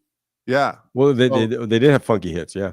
So that's like they actually reinvented themselves, which most bands can't fucking pull that off. And successfully, right? It takes a big change because none of their songs in the 80s were like the songs in the 70s. Yep. What's his name, Mark? And Lou, Yeah. Robert Cool Bell, No, that's No. who's Michael the singer? Ray, Kevin Bell, The singer. No, it was different. Dennis D.T. Thomas, Ronald Bell, James J.T. Taylor, Ronald Bell. Ronald Bell. There was- Is that him? JT I- Taylor. I know it's two letters. I think it's JT Taylor or JT. One of the James others. J.T. Is that- Taylor. James J.T. Taylor. Yeah. There you He go. had a smooth pop for us.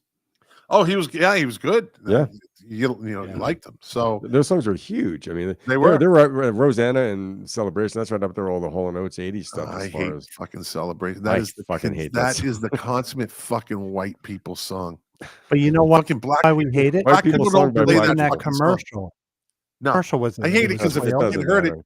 everywhere.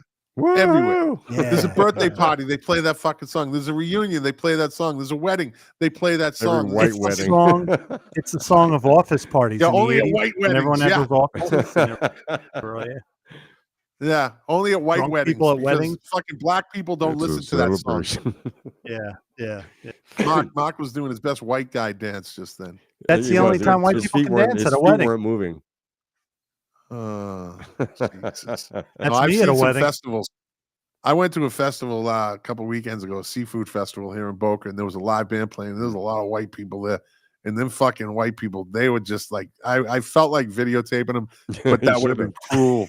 That would have All been stiff. cruel. Clap on the Because, one so and it's three, not man. just weddings, dude. These fucking festival goers, like, these food festivals and no, that Elaine fucking, Seinfeld thing. Yeah. And It's from an a drummer's angry point of view, dance. So again, black people don't listen to that song. They don't. It's a white man's song. It's a white person's song. Celebration. Mark. All right, so we all agree. All right, Lenny Kravitz, Mark. I'm gonna say no. He had some hits. He's influential in a lot of ways, but I think he went with fashion. Like Bowie was a fashion guy, but his music was always good. I liked a couple albums from him, but I don't think he's worthy of the Hall of Fame. Definitely don't think so. I don't have an impact on the music business. Lou. I say no. All A right. couple hits. I like some of his stuff. Some stuff I don't. But like I said, I think he's more of an assimilator of music. He assimilated a lot of it. The comparisons of John Lennon. He can be funky and rock. He's kind of chameleon like, but I'm not seeing the real impact there. But Well, I think they're going to let him in. I don't think he belongs, but I think they're going to let him in just based on. I'm just going to say it. Fucking checking a box. Yeah, checking He's a a box. good artist. Yeah, He's a good artist. Yeah. I'm not taking anything away from him. I don't think he He belongs in there also- yet because he Huh? also hangs with all the right people in the business. He's very influential behind Yeah, that's what I the mean. scenes. They're That could gonna get let him him in. in. Yeah, I Yeah. thought Zoe was a pretty good Catwoman too. Zoe yeah, Kravitz. she was. Yeah. She was. Yeah. I'll put her in the Rock and Roll Hall of Fame. Uh, I hate version of Oh. American Woman. I can didn't if I like hear it. it I again, did I'm gonna too. scream. Yeah, I I didn't didn't like either. that shit either. Yeah, No. yeah. That's up there with me with Susie and the Banshees doing Dear Prudence. Dear I fucking Prudence, hate yeah. that song. Yeah. I hate it. All right, I'm gonna start this one. This is a definite yes. Fucking monsters. Monsters. They ruled the world for about 3 or 4 years. Oasis. Yes. Mhm. Oasis. Yep. Mark?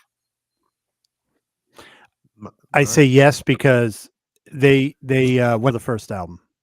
That was great, and I did. But I'm talking to people now in their late 20s, early 30s, like my son-in-law. I didn't realize they had on that generation when they came out, and for that reason alone, the attitude is pure rock and roll. About them was "fu" rock and roll. They just they're good, and I love. Yes, they should be in. Lou? I agree. Yeah. Yeah. Like I said, Monsters. yeah, they're one of those bands like Def Leppard were. Like there was a time like I like some of those early Oasis singles and stuff like that, but I didn't realize how big they were. Like certain other bands, I'm like, oh, they were that really huge and definitely popular. But yeah, I would say Watch the documentary. There's a documentary on Yeah. them. I can't remember the name of it. It's fucking.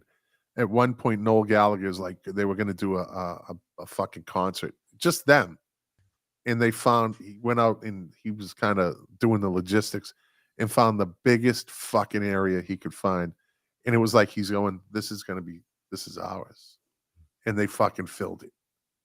You know, they were just amazing. I always they liked, did their bit for rock and roll too. I always heard from my son-in-law that in England, the big competition, he saw an Oasis, like they were competing. Oasis hands Yeah, that was the down. big Won deal. that. Yeah, They won that. Blur is Yeah, not. yeah, I love but- Blur, but they're not Oasis. but in the end, though, Damon Albarn from Blur went on to create Gorillaz and became fucking worldwide on his own. yeah, And they're friends, Mhm. like him and Noel. Like as they got older, they're like, "What's up, buddy?" He actually had Noel come in and play on a Gorillaz song, and so I watched a documentary yesterday, or was it 2 days ago, on the Stone Roses. Okay, and I'll send it to you. The fucking Manchester accent. You have to put on the closed captions. Holy shit. That Manchester accent is fucking so. The reason I bring them up is it's a good documentary. It shows their kind of reunion in 2013. And the story that happened, the thing that happened to Stone Roses is it's kind of fucked up. But there's one quick clip of Liam Gallagher coming to this. They did this, like they wanted to do a warm up before this big, like Oasis did, this giant fucking area to do a concert, and they did it at this hall that held like 1,100 people, and they announced at like 4 p.m. If you want to see this show, you get a free ticket to the show. You have to come down here by 4 o'clock. The first 1,000 people will get a free ticket to come in. You have to bring a Stone Roses piece of memorabilia, a T-shirt, something. And they would look, like if you brought a CD, they would look inside the jewel box and see, okay. And I think they might have stamped it too to make sure that they don't hand it off to somebody else type thing, right? And so, you know, it's a great scene. It's a great thing to build up to this. Like they were like, we got to do live first before we do that. And there's a quick clip of Liam Gallagher coming in the backstage, and he looks right at the camera and he said, this is Liam Gallagher, says, Stone Roses are the greatest band to ever come out of Manchester. End of story. And they were. And they fucking were. Yeah. And I said the drummer for Stone Roses, Rennie, Lou, this guy they said he was like the Jimi Hendrix of the drums. This guy I've could heard him. fucking play anything, Yeah. man. He was Yes, that that's a fucking good. big characteristic of their music is the drumming. His Yeah. drum beats, man, and he's fucking flawless and effortless and just smooth, and like they would have been Oasis before Oasis if they didn't get fucked by the record company immediately. Yeah. But the Stone Roses, you got to see. I'll send you the name. It's called like Hard as a Stone or something like that. It's really good. It's like 90 minutes, but it gives you the whole story on the Stone Roses. So we all agree Oasis should Yeah. Now, Yeah. interesting now. Okay.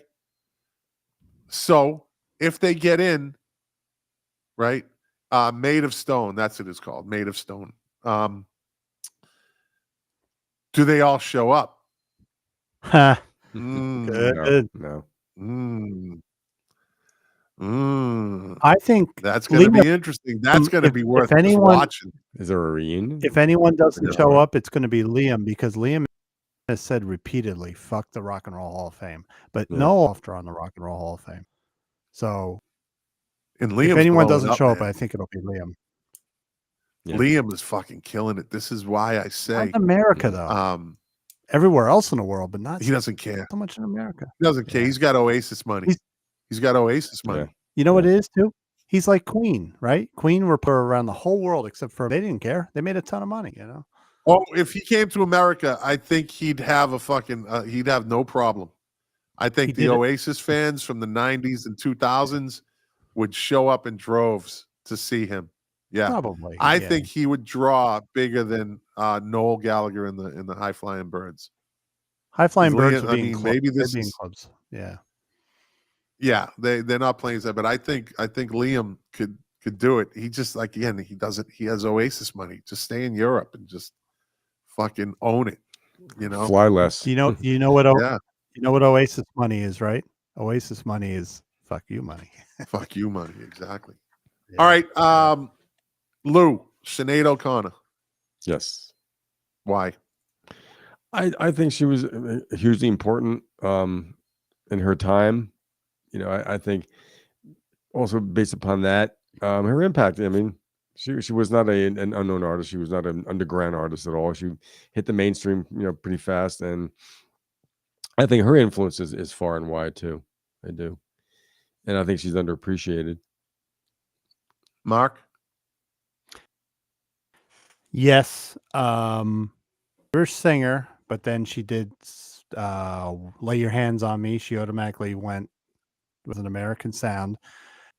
And she was influential on that aspect. Also, stances. She wasn't afraid to take a stand, which to me counts a lot towards your artistic merit. She was ahead of the time, a lot of issues.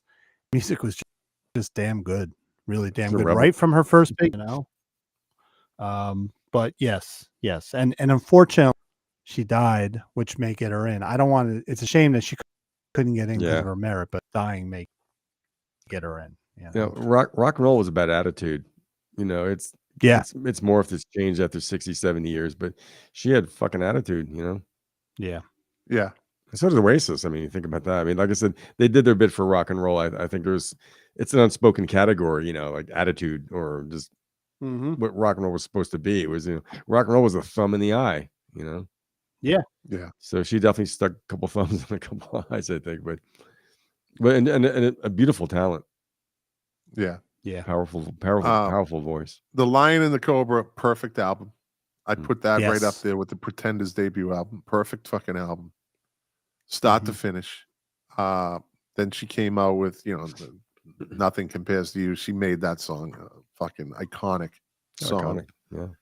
Yeah. She didn't have a lot of hits, didn't have a lot of airplay other than a few, you know, Lay Your Hands on Me and Mandinka was one of those. It was right. Nothing Compares to You. Didn't have a lot of radio play. And today you really don't hear a lot of her music, but the influence that she had, and I think posthumously. So what is it? It's what are this 3 Ds and like it's something. It's delay and then die before the before they let you in, right? The VA, Yeah, that's like a rule with the VA. You know, you have a claim with the VA, and they'll delay it until you die, you know, and they'll give it to you. I shouldn't say that, but so I think they'll give it to her just posthumously. And again, my man Morrissey fucking said it. He said it. He had a great quote. He fucking said it. Basically, he said, "You motherfuckers burned her at the stake her whole career. And then when she died, you all of a sudden were her biggest fan." That's basically what he said in his statement. And he's right. He's right. I was shocked. When she was booed at Madison Square Garden. Chris Christopherson had to say, "Don't let the bastards get you down." But the concert was a concert for Bob Dylan, and there were fans, right? This is Madison. They probably just went, but if you're a fan of Bob Dylan, why are you booing her? You know, it's like, and she really that was a setback to her career, but she was villainized. Yeah. She was villainized, and that was that. But again, these motherfuckers wanted nothing to do with her. They kept her. She's crazy. We're keeping her at a distance. Record companies fucking abandoned her. You know, fans abandoned her. Artists abandoned her. That's an other artists abandoned her. So this is the thing. And when he said that, I was like, fucking exactly. And But then when you fans, die, like, I stuck with her through that whole Pope thing. And back then that was a big deal because she was a fucking good artist. She was, you know, she just had what it takes. She had that it factor. And hey, your brother said it right. Sang Irish rebel music. That's right. Yeah. And so I think they'll let her in, but they're fucking hypocrites. All those motherfuckers. Okay, maybe 10% of the people that are voting were like, they stuck with her and they believed in her, or they listened to her and they still bought it. But the rest of them, nah. Do you think she's going to be the cool person to let in? Yeah. Do you think if she didn't die, she'd be a nominee? No. Right. Not at all. That's why I say they're fucking hypocrites. Yeah. I hope she gets in, but the reason they're letting her in isn't the reason I think she should be in. Yeah, more sentimental and Don't forget this whole Rock and Roll Hall of Fame really is the antithesis of what rock and roll is supposed to be too. That's why I don't like the Rock and Roll Hall of Fame. It's glitzy. It's an institution. Yeah, it's become an institution. Yeah. I think this one's a no-brainer. Ozzy. Why hasn't he been in yet? Why is it taking this long? Are we all in agreement with that? Yeah. I say yes because he was in with Sabbath, but his solo career was more of an influence. Bigger than Sabbath. I was yes, it was. raised to a guy that had a very religious father, born again father. Those album covers and that music. When you really look at the lyrics, they're not very evil. They're very positive lyrics. But except for No More Tears, that's a pretty fucking evil song. That's a shampoo. More tears. Johnson's No More Tears baby shampoo. But he keeps delivering. Dark song. Through the whole grunge era, he was delivering good music. He never stopped. You know. Nope. And the Sharon Osbourne, the driving force behind that. Yeah. She's a polarizing figure because a lot of people hate her. But I say when he was laying in that hotel room drinking and doing coke, he could have died. She came in and said, "Get up, let's do this." She went against her father too. She went against her father. He said, "Don't go near him. That's the kiss of death, and I'll disown you." And she said, "Good." Yeah. And she built an empire around him. Blizzard of Oz. Ozzy and Keith, only real rock stars. Well, you can't say. Well, Liam Gallagher's a fucking rock star. That motherfucker he's one of the last rock stars of a generation. Liam Gallagher. He's a true rock star. Blizzard of Oz was a hugely influential. Yeah. On the public and on musicians. Yeah. Also. Diary of I mean, I attributed a lot of that to Randy Rhoads, of course, but I mean, he was consistent throughout. And what a shitty sounding record that is. Yeah, it's a horribly produced album. Sounding record. Yeah, but you guys testosterone-driven music, kids don't care. Do you guys remember when Sharon re-released those first two albums and re-recorded the drums and the bass so she didn't have to play Lee Kerslake and Bob Daisley royalties? Because the way the albums were done was they all got an equal share. So she wanted more money for Ozzy. So she actually had the two guys that were with Ozzy at the time. So you would put on Crazy Train and you could hear it right away. It was totally The different. difference. That was a sin. That was a disaster.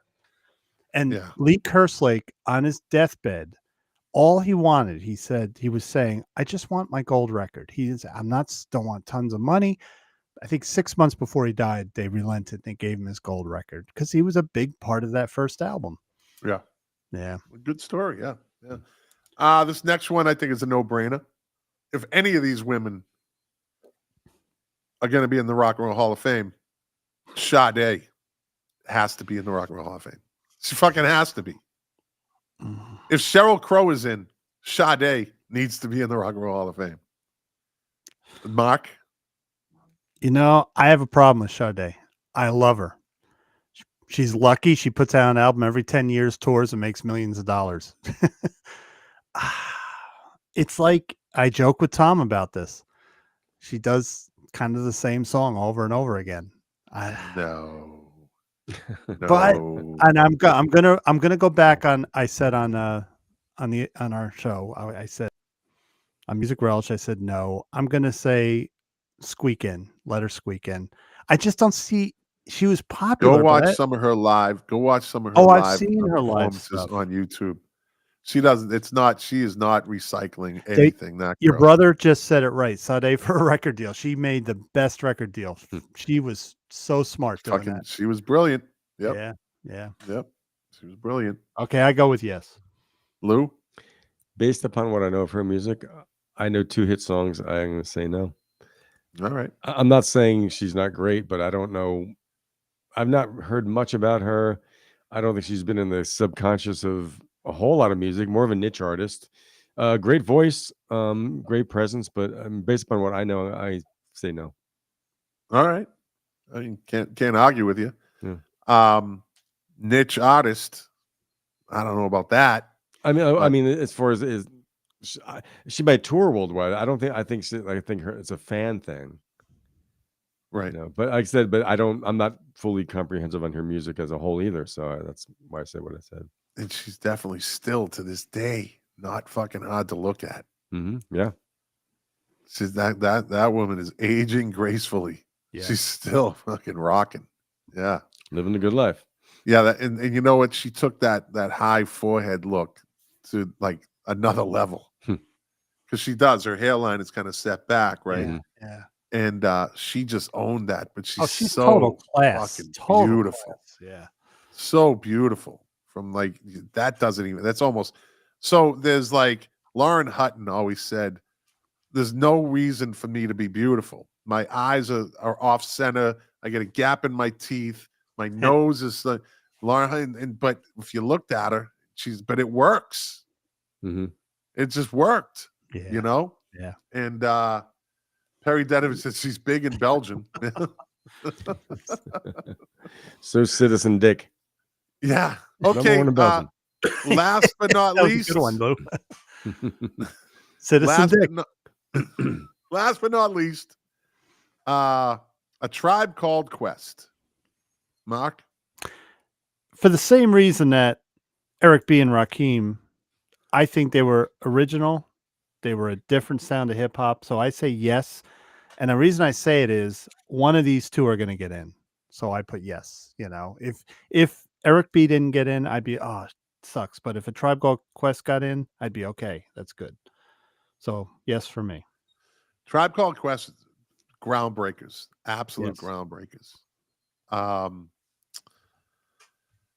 They've been on the list a couple times every year now. So I think this is their third go around. I mean, I'll say yes. I think they're going to get in. Again, one of those two is going to get in.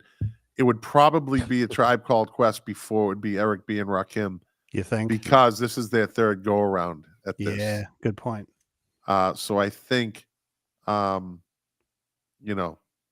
they'll probably get in. Mark, what was the Something Theory? What was their first album? Jesus.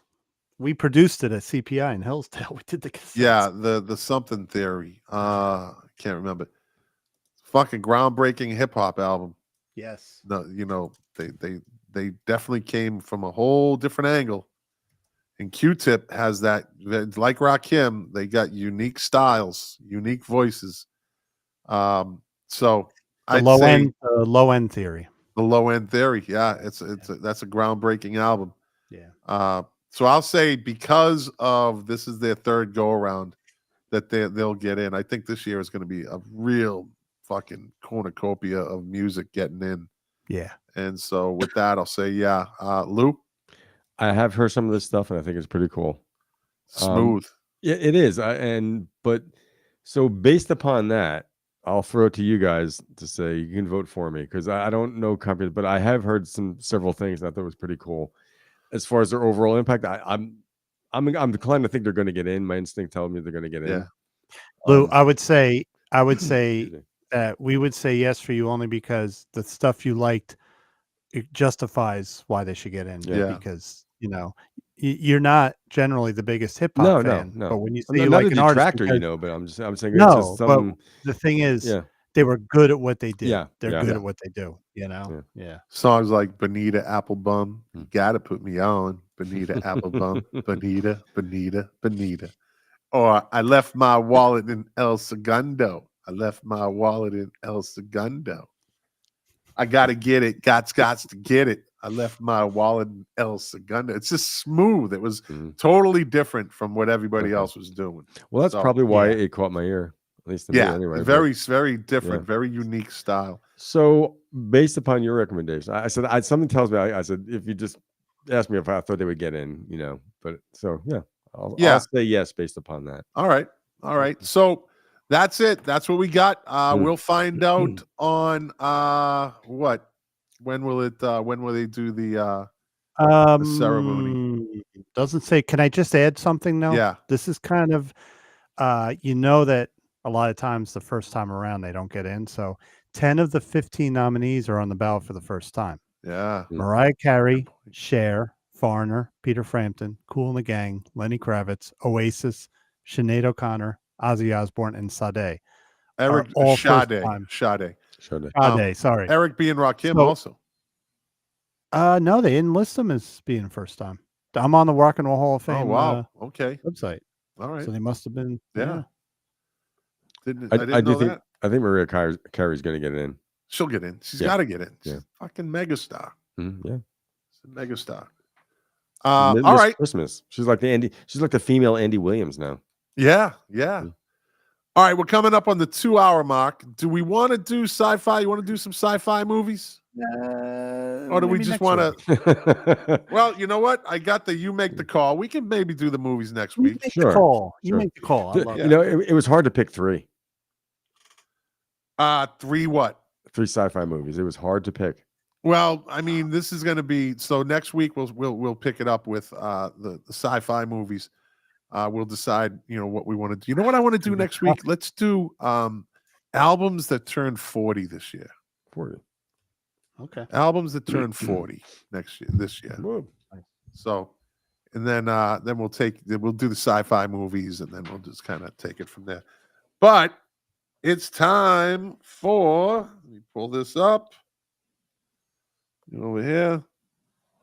You make the call.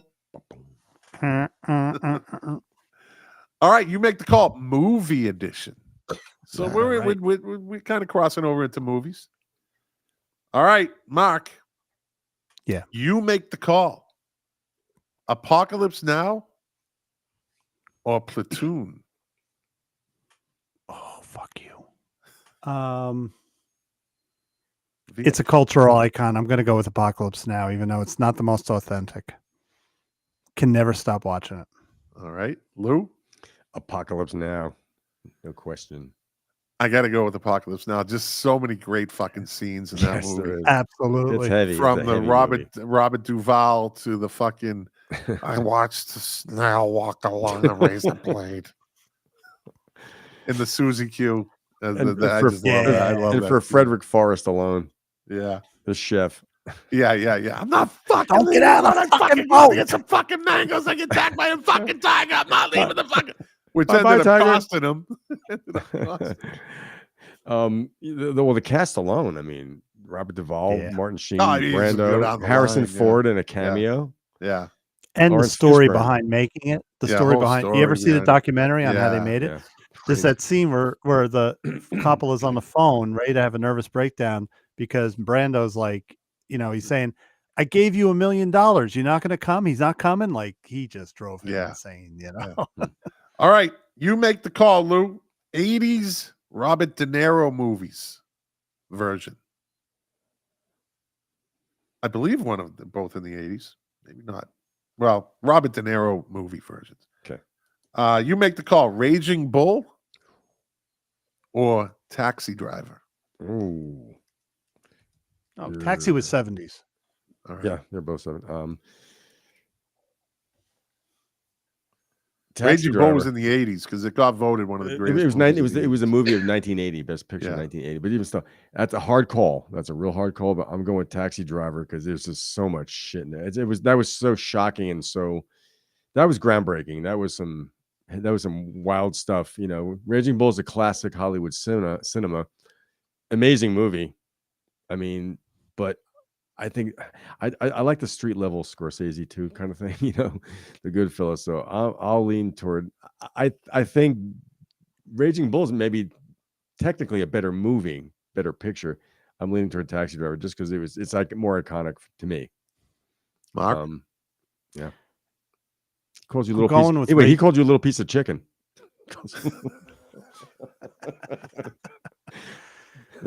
I'm going with Raging Bull only because that was my introduction to Robert De Niro. I was 11 years old when it came out. And Circus Magazine, 2-page review of the movie in which they explained what he did to do the role, gaining all that weight. And he was like the first actor that I said, holy shit, what he did for that role. And it was I think, was it Joe Pesci's first movie? But Joe Pesci's in it. I don't know if it's first, but yeah. Yeah. So no, I'm going to go with Raging Bull, but both are great. It's hard. Yeah. you fuck my wife? You fuck my wife? No. What? No. You fuck my wife? No. No. What are you talking about? You fuck my wife? What the fuck? You've been fucking. You fuck my wife? Classic. Bring it over. Now I'll tell you. I'm going to to go with Raging Bull. Kathy Moriarty was a fucking hot number back then, man. Yes, she was. Kathy Moriarty was hot in that movie. What happened to her? Yeah. I don't know. She's still around. She was in Neighbors with Aykroyd and Belushi. Yeah.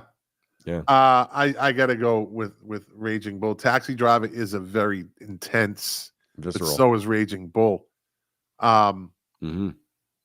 And it's again, there's no wrong answers here, but I got to go with I got to go with Raging Bull. Oh, my brother said Taxi Driver had more impact. You talking to me? You talking to me? I think that Travis Bickle character he created it exists today. It's amazing. So, yeah. Oh yeah. It was scary. De Niro's a scary actor. But in when his prime, he was scary, man. So Scorsese loved doing he did Mean Streets, and he was good at that gritty New York level scene, right? Yeah. Yeah. No, Raging Bull is the greatest fucking boxing movie, let alone one of the greatest sports movies scenes ever. Are so good. Who played Sugar Ray in that? I didn't go down, Ray. It was Johnny Barnes. Okay. Johnny Barnes played Sugar Ray. Those scenes, I mean, the scenes with the blood and the spit flying. Yeah. Like I said, I think technically it's a better movie.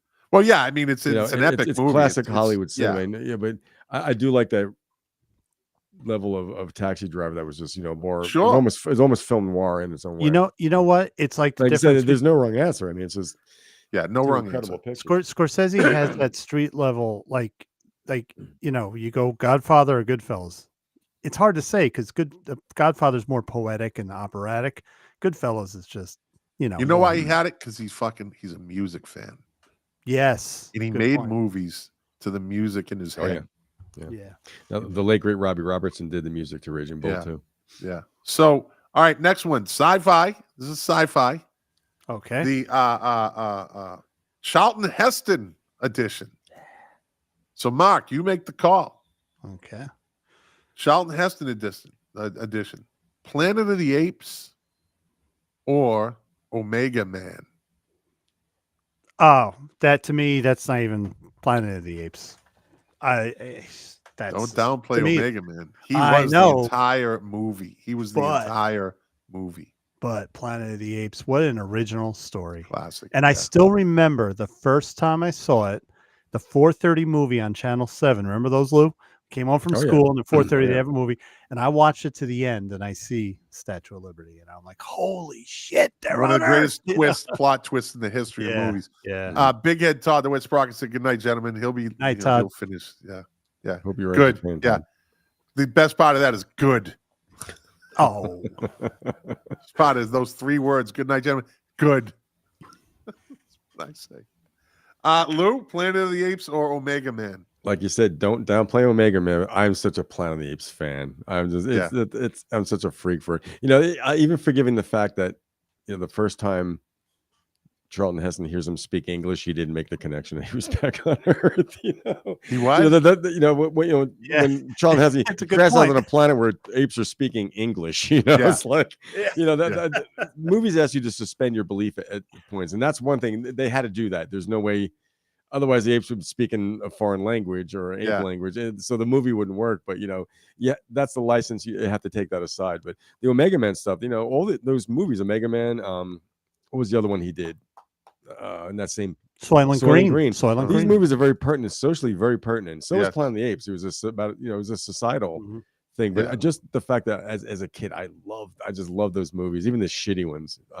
So I say no, Planet of the Apes. wait, whoa. What's There that? was no shitty Planet. Whoa, of the Apes. whoa, whoa, whoa, Well, whoa. Battle for the Planet. They Battle for were the Planet all Apes. good.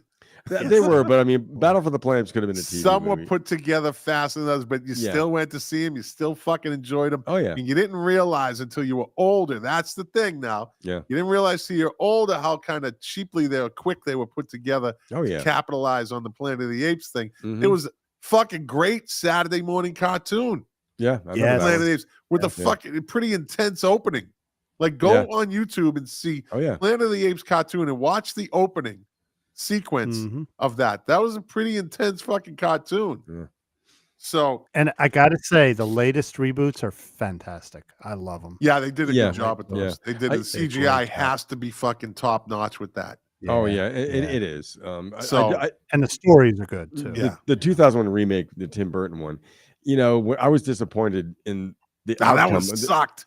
That You was know, I- fucking what a disaster. It could have been That's like so I much didn't better. hate Ghostbusters. it. That's like Ghostbusters 2016. Right? Fucking doesn't even belong in the I Planet of the didn't- Apes No, universe. it's like the Batman I and didn't- Robin of the thing. I but didn't hate it. The problem is Ah. it got boring. It kind of went low key. nothing. for a Yeah, it long was part like of the movie, it didn't happen. It could have been such a better movie. Tim Fucking Burton- Dr. Yeah. Zero, whatever her name was, looked like Michael Jackson. So don't fucking she looked too Here human. we go Uh, again. The rest she of the did. makeup, the Rick Baker makeup, I thought was really quite good. I mean, Helena Yeah, Bonham yeah, Carter. yeah, they made her, Helena they made Bonham her Carter was sexy. great. They made all her three of sexy. us are talking at once. Hold on. Yeah. Whoa. Oh, sorry. Planet of the Apes gets us all worked up here. I was going to say, Helena Bonham Carter made apes look sexy. I'm sorry, you know. She had that haircut though. What was with the haircut? Yeah. Yeah. So Tim But Roth. she looked like Jennifer Aniston. Tim Roth was the best part of that remake. Yeah. The Tim Burton remake. Yes, he was. Yeah. He was the best part. He played a really good evil Yeah. fucking. How about at the end Charlton when he's Heston. trapped in that room and Yeah. the smoke's going everywhere, and then you see him sitting there scared. Yeah. Like Yeah. he's just like sitting Yeah. there like And yeah. he got Mark broken. Wahlberg's totally sucked in that. It was just Horrible bad. movie. Oh, Fucking horrible movie. He can act. He can And they act. tried, Tim Burton fucked that up. He tried to have the equivalent of the Statue of Liberty by having the Yeah. Lincoln Monument an Yeah. ape. Like, there's no But like, what are you doing? did that Yeah. mean? Did they mean? I never got it. Did that mean they just they redid the statue? No, That's what I didn't get. apparently, his character must have found a way to get that other ship going again, Yeah, and somehow see, make if you it back gotta- to Earth before. Like he did a time warp, well Yeah. before Mark Wahlberg made it back in whatever time frame he was in. Well, that movie to me is like Godfather 3. I'll never see it Uh, twice. I'll never see it twice. Never. Yeah. It was so fucking disappointing and badly what a made. bummer. Yeah, All right, I'm gonna say Planet of the Apes. Omega Man, though, like I said, don't Yeah. look past that. He was the whole movie. yeah, Like gotta watch it everything again. centered, and that's not easy to carry a Yeah. movie by yourself yeah. because he was by himself every scene except for when the black chick shows up with the fucking eyes. And in The Natural, it's a 70s Yeah. movie, man. 70, 71 or something like 71. Yeah, so don't, you got to go back and watch Omega Man and the Yeah. symbolism in it at the end when he fucking dies, he's got his arms like on the fountain. Crucified, yeah. Yeah. Those movies they're worth revisiting. Charlton Heston was on a sci-fi roll there. He did Planet of the Apes in 68, Yeah. Beneath the Planet of the Apes in 70, Omega Man, then Soylent Green. He was on that dystopian role there. He was Charlton Heston. He was a great actor. He was a great actor. Let's get into 80s horror movies, 80s vampire movies to be more specific. Nice. Oh, boy. Okay. Nice. I'll start this one off. You make the call. Lost Boys or Fright Night? Oh, God. Nah, see, Fright Night was a fucking really good movie, man. Do you remember it, Lou? I didn't see Friday Night. Oh, with the vampire What? next door? No, I didn't see Oh, it. you got to watch Fright Night, don't dude. see That the is new an one, the 80s old one. fucking vampire classic. I never saw Ghostbusters either. The original? To this day, I've not seen Ghostbusters. Well, I've never seen a Rambo movie my entire life, so. Really? Don't. Not even See the I saw first one. Nah, I've seen enough bits and the first pieces one. of it to put it together. I already First one's seen okay. enough The rest, Sure. to know how it is. No So, surprises. I'm going to have to say I think I want to say Lost Boys, but I'm going to go with Fright Night. Fright Night was such a different fucking it was just such a different movie. My brother just said Fright Night for the humor because it really is kind of a unique vampire movie. And the way it was built up, and it got fucking serious. Like you thought it was going to be this lighthearted, but it got fucking crazy in there. So I'm going to go with Fright Night. Mark? Lost Boys was the cool movie. It was cool. Good though. Yeah, it was good. It was the and there's a best. twist You're in eating that maggots, one too. Michael. Yeah. You're eating maggots, Michael. Great scene. Chinese food. But Fright Night had Lee McDowell. The humor. Really? Your brother's right. Yeah. Cornelius was in Fright Night. Yeah. Yes. Yeah, so back to back. That's right. Yeah. And it had that kind of like American Werewolf in London when the guy turns into a vampire. You see, that was a great effect where you see the skin expanding. So I gotta go Fright Night. And I'm gonna watch that again. Actually, I need to watch that again. Yeah. Lou, all right, so Lou, then we'll get dragged into the new one. I give Lost Boys. Lost Boys was also the first movie I ever rented on VHS. Ah, there you go. All right. But I thought it was great. But I want to see Fright Night though. All right, Lou, you make the call. 80s sci-fi edition. Blade Runner or Alien? Yeah. It's not Alien. Alien? Yeah. Yeah. For what? Its intensity and its intensity. I saw that in the theater right out of high school. I just graduated high school when that movie came out. My brother and sister and I went. I was tense the whole time. If not just for the first scene when the xenomorph rips out of John Hurt's belly. I mean, the shock of that. And then we're singing that song like in Spaceballs. Oh, my little ragtime doll. Yeah. But I like Blade Runner. I like the atmosphere of it. I think it's a great movie. But I do think as far as riveting and intensity, I go with Alien. I want to interrupt for 1 Colin second. Unfair. Yeah. I want to interrupt for 1 second. Planet of the Apes, Nova was fucking fire. Yeah. Oh, yeah. Dude, I would spend fucking eternity on a planet full of apes with her. And she didn't speak. No, it was terrible. But she was fucking hot. She was gorgeous. Nova was hot. Linda Harrison, yeah. Ooh. Yeah. Yeah. She was like a young adolescent fantasy. Oh, she's hot. Yeah. Yeah. All right. So Lou says Alien. Mark? The Porcupine Tree fan in me that likes everything dark would probably say Blade Runner because that is a bleak landscape. It was the first movie where it depicted the future is not so nice. But the one thing that the movie that brought it down for me was Harrison Ford's narration. I have the version without the narration, like the director's cut. The director's cut. Yeah. So it was great though. It was. But Alien was the first science fiction movie that was also a horror movie. You can't top that. It scared the shit out of me. Many science fiction movies don't scare you, you know. A phobia of being on that ship. And I didn't see it till years later, Lou. I didn't see it, but the seeing that scene where the alien popped out must have been like just, you know, it freaked me out in the 80s. A shock. I saw it It was on a total HBO, shock. you know. And Yeah. great special effects. It was 1979. It was very realistic. Right. So I'm going The funny thing with is, Alien. a lot of these movies Lou and I saw in the movie theater. Yeah. I can't think of one that I saw so far just on, you know, when it came out on Planet of the Apes. I had to see on TV. My mother wouldn't let me watch it. Wouldn't let me go to the movies. I saw that on television. All right, but still. So the most intense 5 minutes. It's like 7 minutes, I think, in movie history. I would think, or it's up there. It's debatable. Is the last 7 minutes of Aliens Part 2? Yes.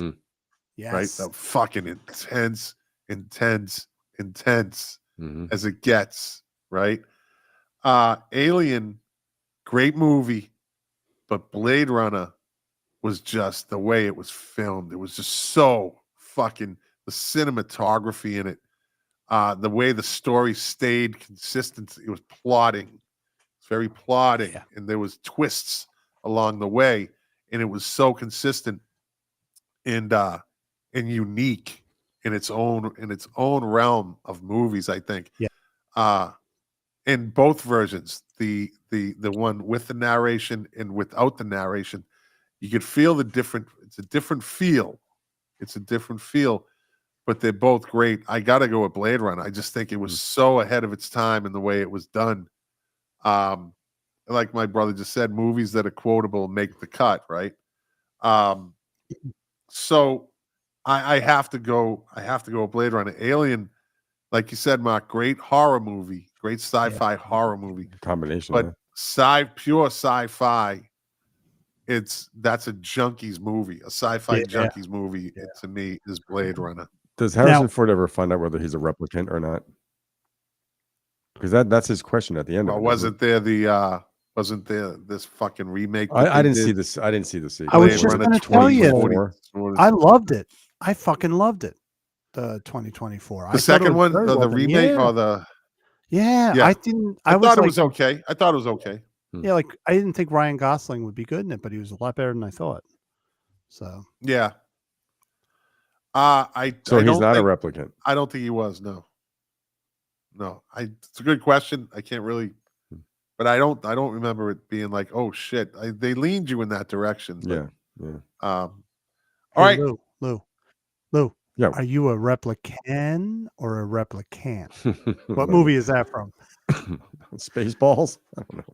Once Upon a Time in Mexico. Are you a Mexican? I didn't see that. Or a Mexicant? Oh, you got to see Once Upon a Time in Mexico. That's a good movie. You know, Johnny Depp with the fake arm. On our podcast, every time I mention Once Upon a Time in Hollywood, I keep saying America.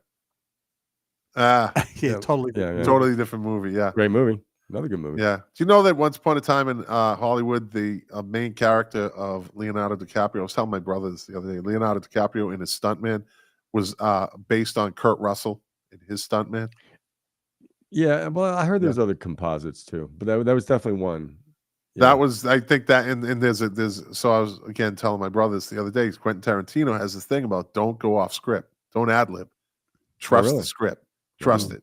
Doesn't like it at all. So there's a scene where Leonardo DiCaprio is getting out of that Cadillac, and his confidence is down, and Brad Pitt, his stunt double, right? And this guy said this to Kurt Russell, and he goes, "Hey, remember, I forget his name. It was Rick Dalton." Yeah, he goes, "You're Rick fucking Dalton." That actually happened. You're Kurt fucking Russell. That's when he's dropping him off at the studio. He's hung over his shit. He's putting his face in the ice. Yeah. And also another ad lib was when Leonardo DiCaprio goes into the trailer and he fucked the lines up. And he was fucking stupid.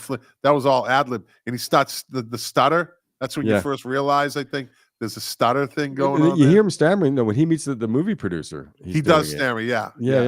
Yeah. He threatens to kill himself if he doesn't get his lines right. Yeah. I like Brad Pitt's line, "Don't cry in front of the Mexicans." Yeah. He gives him his sunglasses. Yeah. Yeah. Listen, I will recommend, if you guys are book readers, read Quentin Tarantino's novelization of the movie because he fleshes out a lot of those storylines. So it's interesting that the book That you came out don't know. after the movie. That's what's interesting about that. You know? So what's his name? The stunt guy. Cliff. You know, there was Cliff this big Booth. question in the movie: did he kill his wife or was it an accident? Well, that book devotes a lot Right. to that. You know, it's an The excellent. movie book. leads you to believe that he Highly- did. He shot her with a spear gun.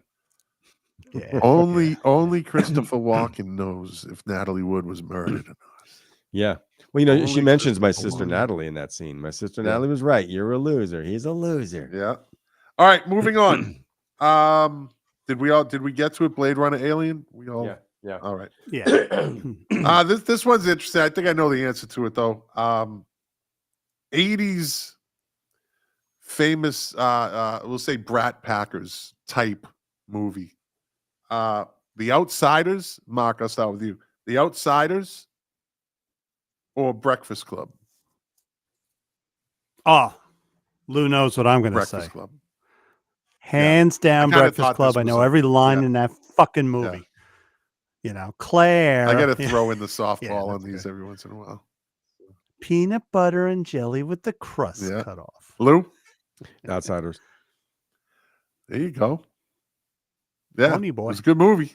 Yep. It was a good movie. Great book. That was one of my books in high school too. Yeah. That you read a lot. I see him. It's a cool story. Yeah. I grew up in the town I was a kid was a greaser town. So I was from a greaser town. There you go. I got to go with, I think, Breakfast Club. I think I'll go with Breakfast Club just because of the you could it was very relatable. Mhm. It was very Yeah, sure. relatable. Yeah.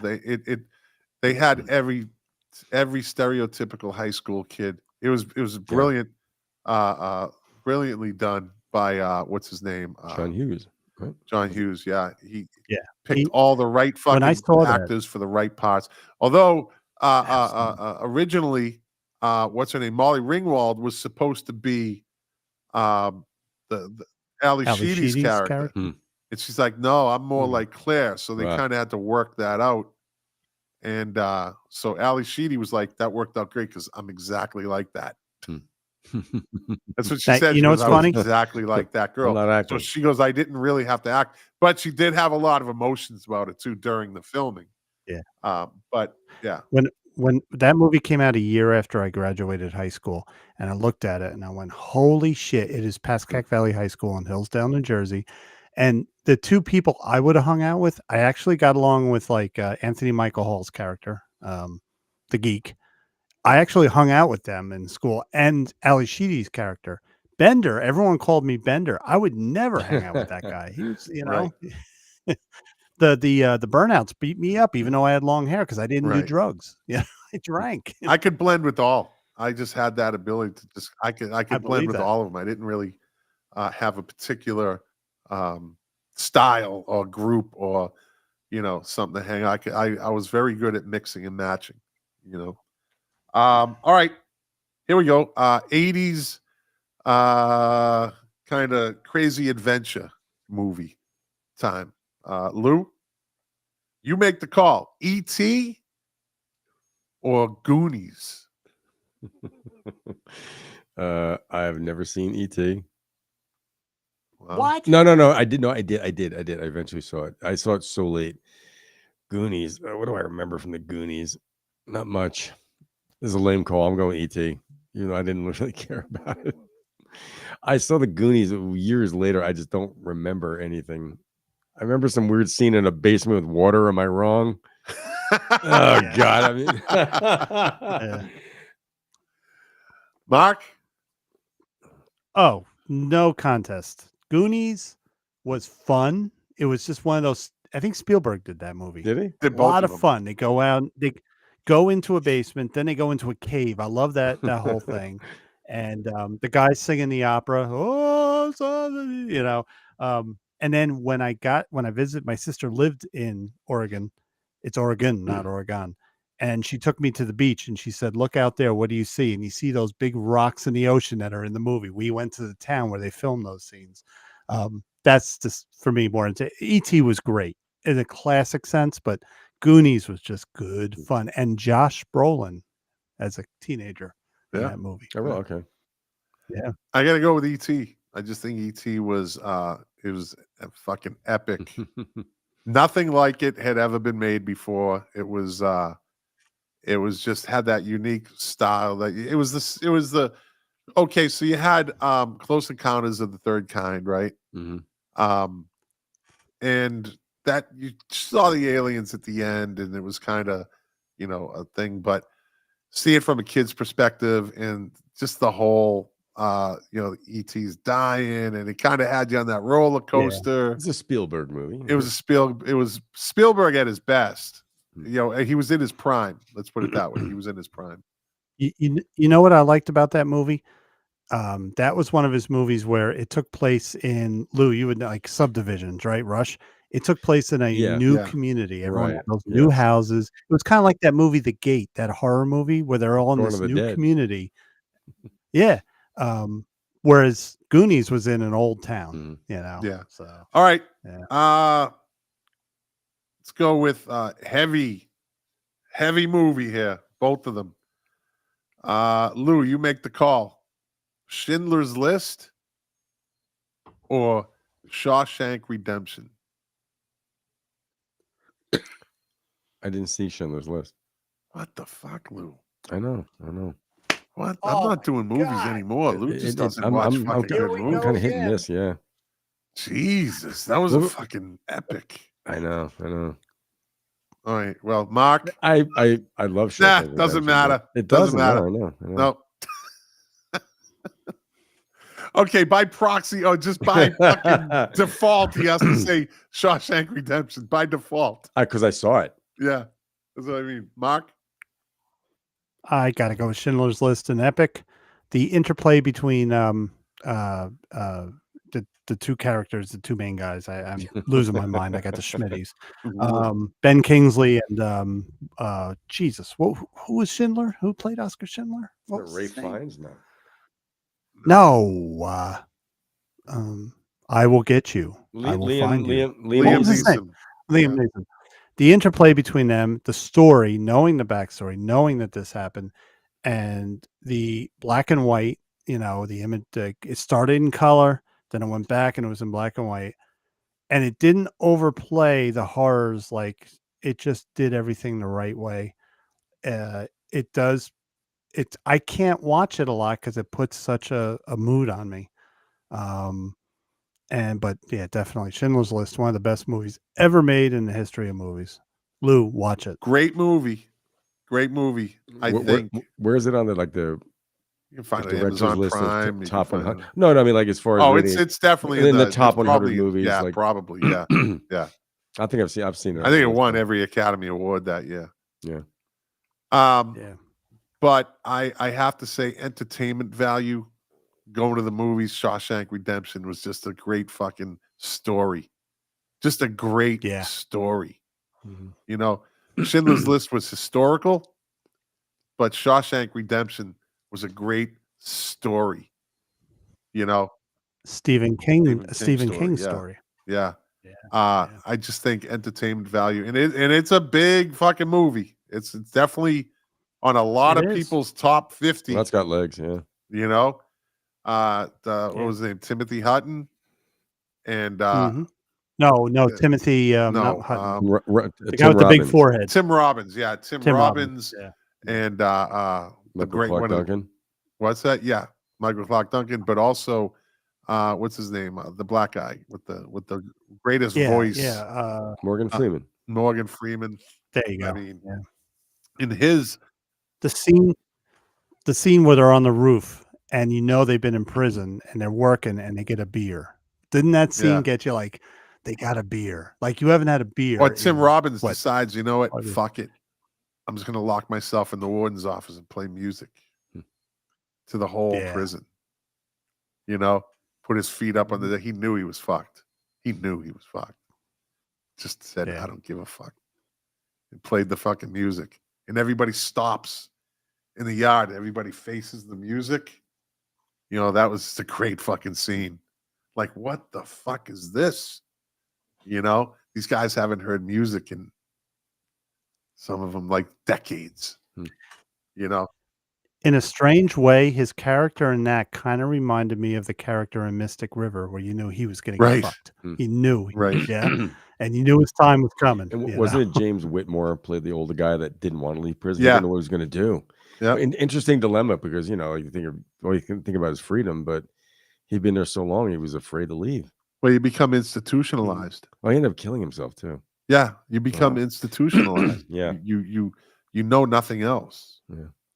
You know, Yeah. life has passed you by on the outside. You're walking into the twilight zone. Right. You know. Mhm. All right. Let's see. Academy Award winners. Lou, you make the call. Saving Private Ryan or Forrest Gump?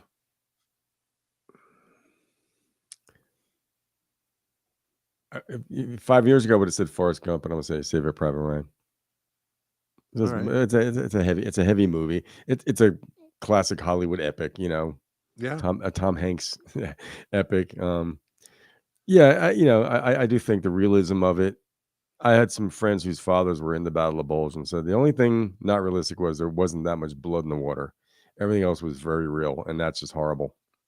Yeah. I think that it's funny. You know, it's weird though. That when I saw that in the movies, I went by myself, and I got a seat, and once all that first 20 minutes went over, I looked over. It was a dude I went to high school with. We hadn't seen each other forever. His name was Al Bergoglio. I'm like, Al Lou, and we just said, he's like, huh. So after that initial onslaught from the landing on the beach, you know, we just watched the rest of the movie. But I thought just so much of the tension, the horrors of war, when the guy's struggling with the German soldier with the knife, basically saying you don't have to do this. I mean, just the realism of it, you know. So yeah, I'll say Saving Private Ryan. Mark? I got to go with Private Ryan because I saw it in the theater, and I think the first panic attack I had in my life was that opening 20 minutes because I've never been in the military. That was probably to me the most realistic depiction of the horrors of that suicidal mission that they were sent to do. Fish in a And barrel. I felt like I was in the theater, and I said, I'm gripping my hands, and I said, I got to get out of here. But I stayed. In retrospect, the rest of the movie was almost lighthearted after that because he had Tom Hanks always comes in and makes everything, you know, but also the scene where the doctor of their unit dies, you know, when he gets shot. Giovanni And Ribisi, that bothered me. Yeah. For that reason alone, I mean, I love both movies, but that movie to me, if you can make a movie that, and I have not been in war, so I don't know, but if you can make a movie that shows a realistic depiction of war and somehow remains entertaining, because really, let's face it, if you made a movie that showed what it's like to be in war, nobody would want to see it, right? I mean, so you got to make it entertaining, and they did it in that movie. It is a throwback in some ways to the old movies where it was big budget, you know, it's an epic. had a town being destroyed. You know, that's where Steven Spielberg's great. You know, he does that. But yeah, I think that movie, and when Memorial Day comes around and they show these movies that are not really respectful to the military, that's the one movie when they show it to me, show that movie, you know. But yeah, I'm going to go with Saving Private Ryan. And the backstory, Saving Private Ryan, he was the last one, you know. So I'm going to say that Saving Private Ryan has something Forrest Gump doesn't have. Tom Sizemore. Yeah. I loved him, man. He's great. I loved him. He was I like when he's great. going to shoot Edward Burns. He goes, I'm just going to shoot you because I don't like you. He was such a fucking great, talented, fucking troubled guy. But in that twist, when Matt Damon is Ryan, he's Private Ryan. And he was kind of hot at the time. Like, no one knew he was, like, he popped up out of nowhere. It's like, Matt Damon? You know? So, yeah, I have to go with Saving Private Ryan. Forrest Gump is what it is. You know? Great story. No doubt about it. Very well put together. Well told. Tom Hanks, masterclass in acting. Yeah. But gotta go with that. By the way, two great cameos in that movie, Paul Giamatti and Ted Danson. Yeah. Yep. All right, Yeah, last and but not least, Saving Private Ryan. My fantasy is to go to an actual tourist baseball game and sing the national anthem like the German prisoner was doing it. oh, Jesus. There you go. That's a I love fantasy. America. That's a Can bucket you list. see? Oh, say, can you see? That's a bucket list. All right, last but not least, we're gonna go with campy horror movies. Okay. Mark, you make the call. Tales from the Dark Side or The Twilight Zone? Multiple stories each movie. Love the Twilight Zone, but Tales from the Dark Side entertained me more. Gonna go with Tales from the Lou, Dark Side. did you see Tales from the Dark Side? No, I did not. I didn't think you did. I fucking knew it. I fucking knew it. I did Here see we the go Twilight Zone again. movie, yeah, All right. default. Yeah, by default. I'm gonna say, yeah, Tales from the Dark Side was more entertaining. The Twilight Zone, though, when it came out, I mean, that beginning and the end with Dan Aykroyd. Hey, you want to see something really scary? Yeah. And he's with Yeah, Albert Brooks. He picks him Oh, up. He's the hitchhiker, and he turns into that fucking monster. Yeah. And then at the very end, when he's in the ambulance, right, and they're driving, and Bad Moon on the Horizon comes on, and Dan Aykroyd fucking turns and peeks and looks at the camera, like you know it's coming. Now that But movie, that was they were good movies though. They were both were good for what they are. What made Twilight Zone dark was knowing Morrow, that Vic yeah. Morrow died. Kids died. Yeah. and there's two children. Yeah, kids died. Yeah. Yeah, but Tales from the Dark Side was more entertaining, I think. I thought it was a TV show. Was there a TV show? It was, based- but they made movies out of them too. Oh, okay. So was it a TV show first? Yeah, Okay. yeah. All right, gentlemen, that's it. Let's get into this day in music. It's moving right along. We're at 2.5 hours, over 2.5 hours. Let's see. On this day in 2017, David Bowie dominated the 2017 Brit Awards. He was awarded Best British Male and Best British Album for his mournful swan song, Black Star. Yeah, you know what he was going to get. You know he was getting that anyways. Oh, that album was very was good. fucking great. Every song. As well as honoring Bowie, the Brits paid tribute to George Michael, who died on Christmas 2016.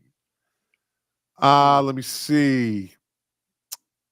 On this day in 2016, Adele won 4 prizes, including Best British Female Solo Artist, Best Album of the Year. Coldplay won Best British Group, making them the most successful band in the ceremony's history. Can't wait for the Does that tell reunion. you?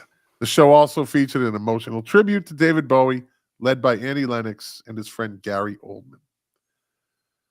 Let's see. On this day in 2012, American jazz pianist, composer, and arranger Mike Melvoin, who is the father of, Wendy Melvoin from The Revolution, died in Burbank, California at the age of 74 from cancer. He worked as a prolific studio musician, recording Frank Sinatra, John Lennon, Tom Waits, Barbra Streisand, Jackson 5, Natalie Cole, Beach Boys on Pet Sounds. Worked in the early 70s as a music director of the Partridge Family recordings. Also composed for film, television, including contributing scores to Fame. Let's see. On this day in 2010, Johnny fucking Marr from the Smiths was said to be ecstatic after getting back one of his guitars, which had been stolen in 2000 after a gig at the Scala nightclub in King's Cross, London. Smiths fan Stephen White told the London court he was disgusted with himself for taking the 30,000 pound, which is like $36,000 cherry red 64 Gibson SG, which I've seen him play that in videos and stuff. When he went backstage after the gig at the Scala, imagine just picking up the guitar and leaving and nobody fucking saw you. On this day in 2004, Norah Jones started a 6-week run at number one. 6-week run at number one on the U.S. album charts with "Feels Like Home," the singer's second U.S. number one album. The lead single won the Grammy Award for Best Female Pop Vocal Performance. "Creepin' In," featuring Dolly Parton, was also nominated for a Grammy in the category of Best Country Collaboration. Beautiful girl. Beautiful girl. On this day in 2004, the Sex Pistols' "Anarchy in the UK" was named the most influential record of the 70s in a poll compiled by Q Magazine. Queen's Bohemian Rhapsody was voted into second place, and Donna Summer's I Feel Love was third. T-Rex Get It On was fourth, and Specials, aka Gangsters, came fifth. On this day in 2003, Paul McCartney played a private show in San Diego for the 50th birthday of Wendy Whitworth, the executive producer of the CNN's Larry King Show. Wow. Yeah. He, Sir Paul, donated his $1 million fee to Adopt a Minefield charity. Wasn't that his wife at the time's thing? She lost a leg. I she think lost for half her Minefield. leg. Yeah. Then she took his money. Yeah, they just took He lost his money. let me see. On this day in 2002. Do you think he ever played a basketball game with her? Yeah. Come on. On this day in 2002, drummer Ronnie Verrell died at age 76. I figured I'd throw in the drummer for Lou. Who the hell was he? I don't know. Old Ronnie Verrell. I miss him. 2001, winners of the 43rd Grammy Awards included U2, Record of the Year and Song of the Year for Beautiful Day. Steely Dan won Album of the Year for Two Against Nature. Macy Gray Great album. won Female Pop Vocal for I Try. She never really took off after that. Sting won Male Pop Vocal for She Walks This Earth.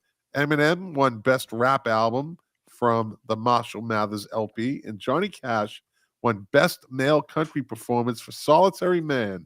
And Shelby Lynn won Best New Artist Award. Shelby Lynn. On this day in 2000, the engagement ring Sex Pistols Sid Vicious gave to his girlfriend Nancy Spungen went on sale for auction at $2,550. Yep, he bought the ring from Camden Market in 1977. Also on sale was a pair of John Lennon's jeans that went for $3,825. Did they have DNA? On this day in 1992, UK music paper, the NME, printed their writers' all-time best debut albums. At number 1, Patti Smith, Horses. Number 2, Joy Division, Unknown Pleasures. Number 3, MC5, Kick Out the Jams, overrated. Number 4, the Jesus and Mary Chain, Psycho Candy. Number 5, Television for Marquee Moon.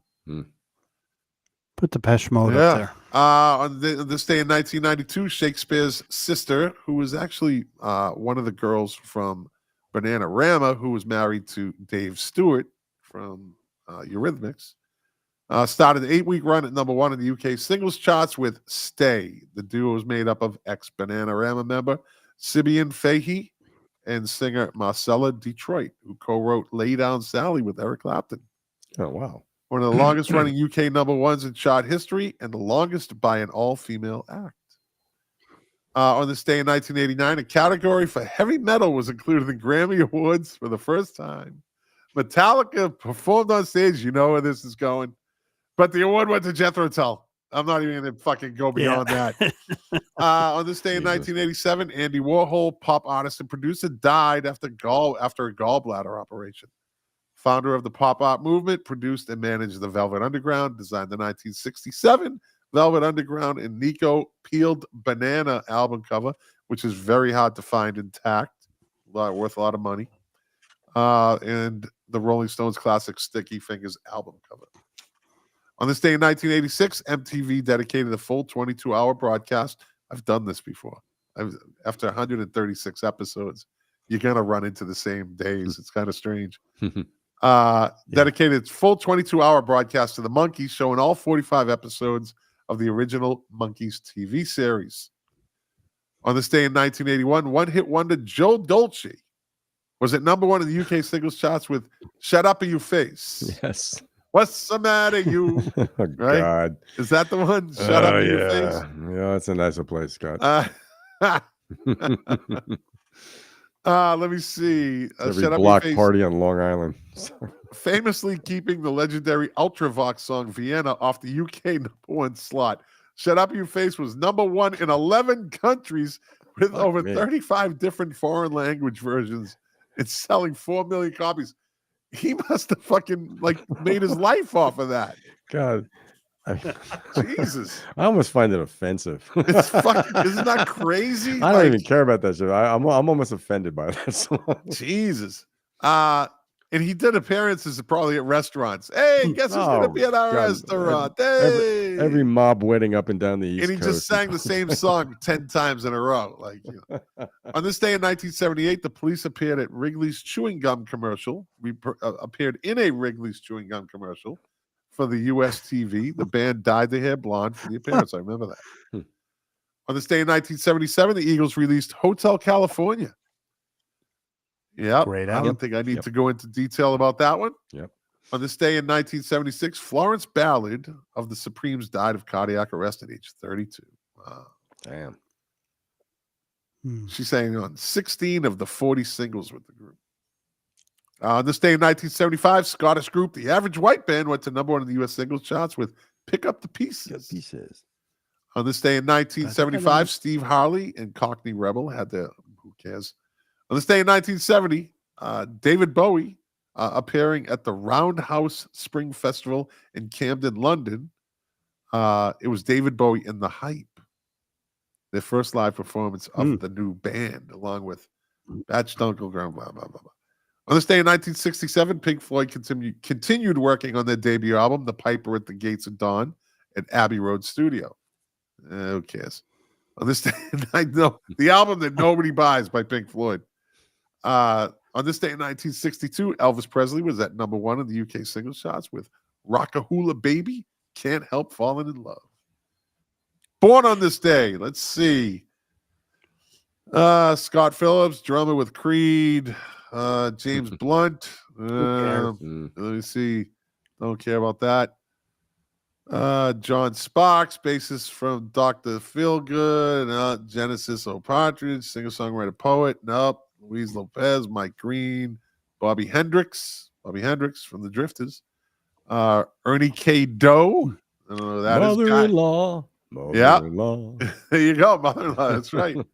That was actually written by Alan Toussaint. Yes. Born on this day in 1927, Guy Mitchell. Dude sold 44 million records. Yeah, he's one of these guys. He's like Slim Whitman, I think. Yeah.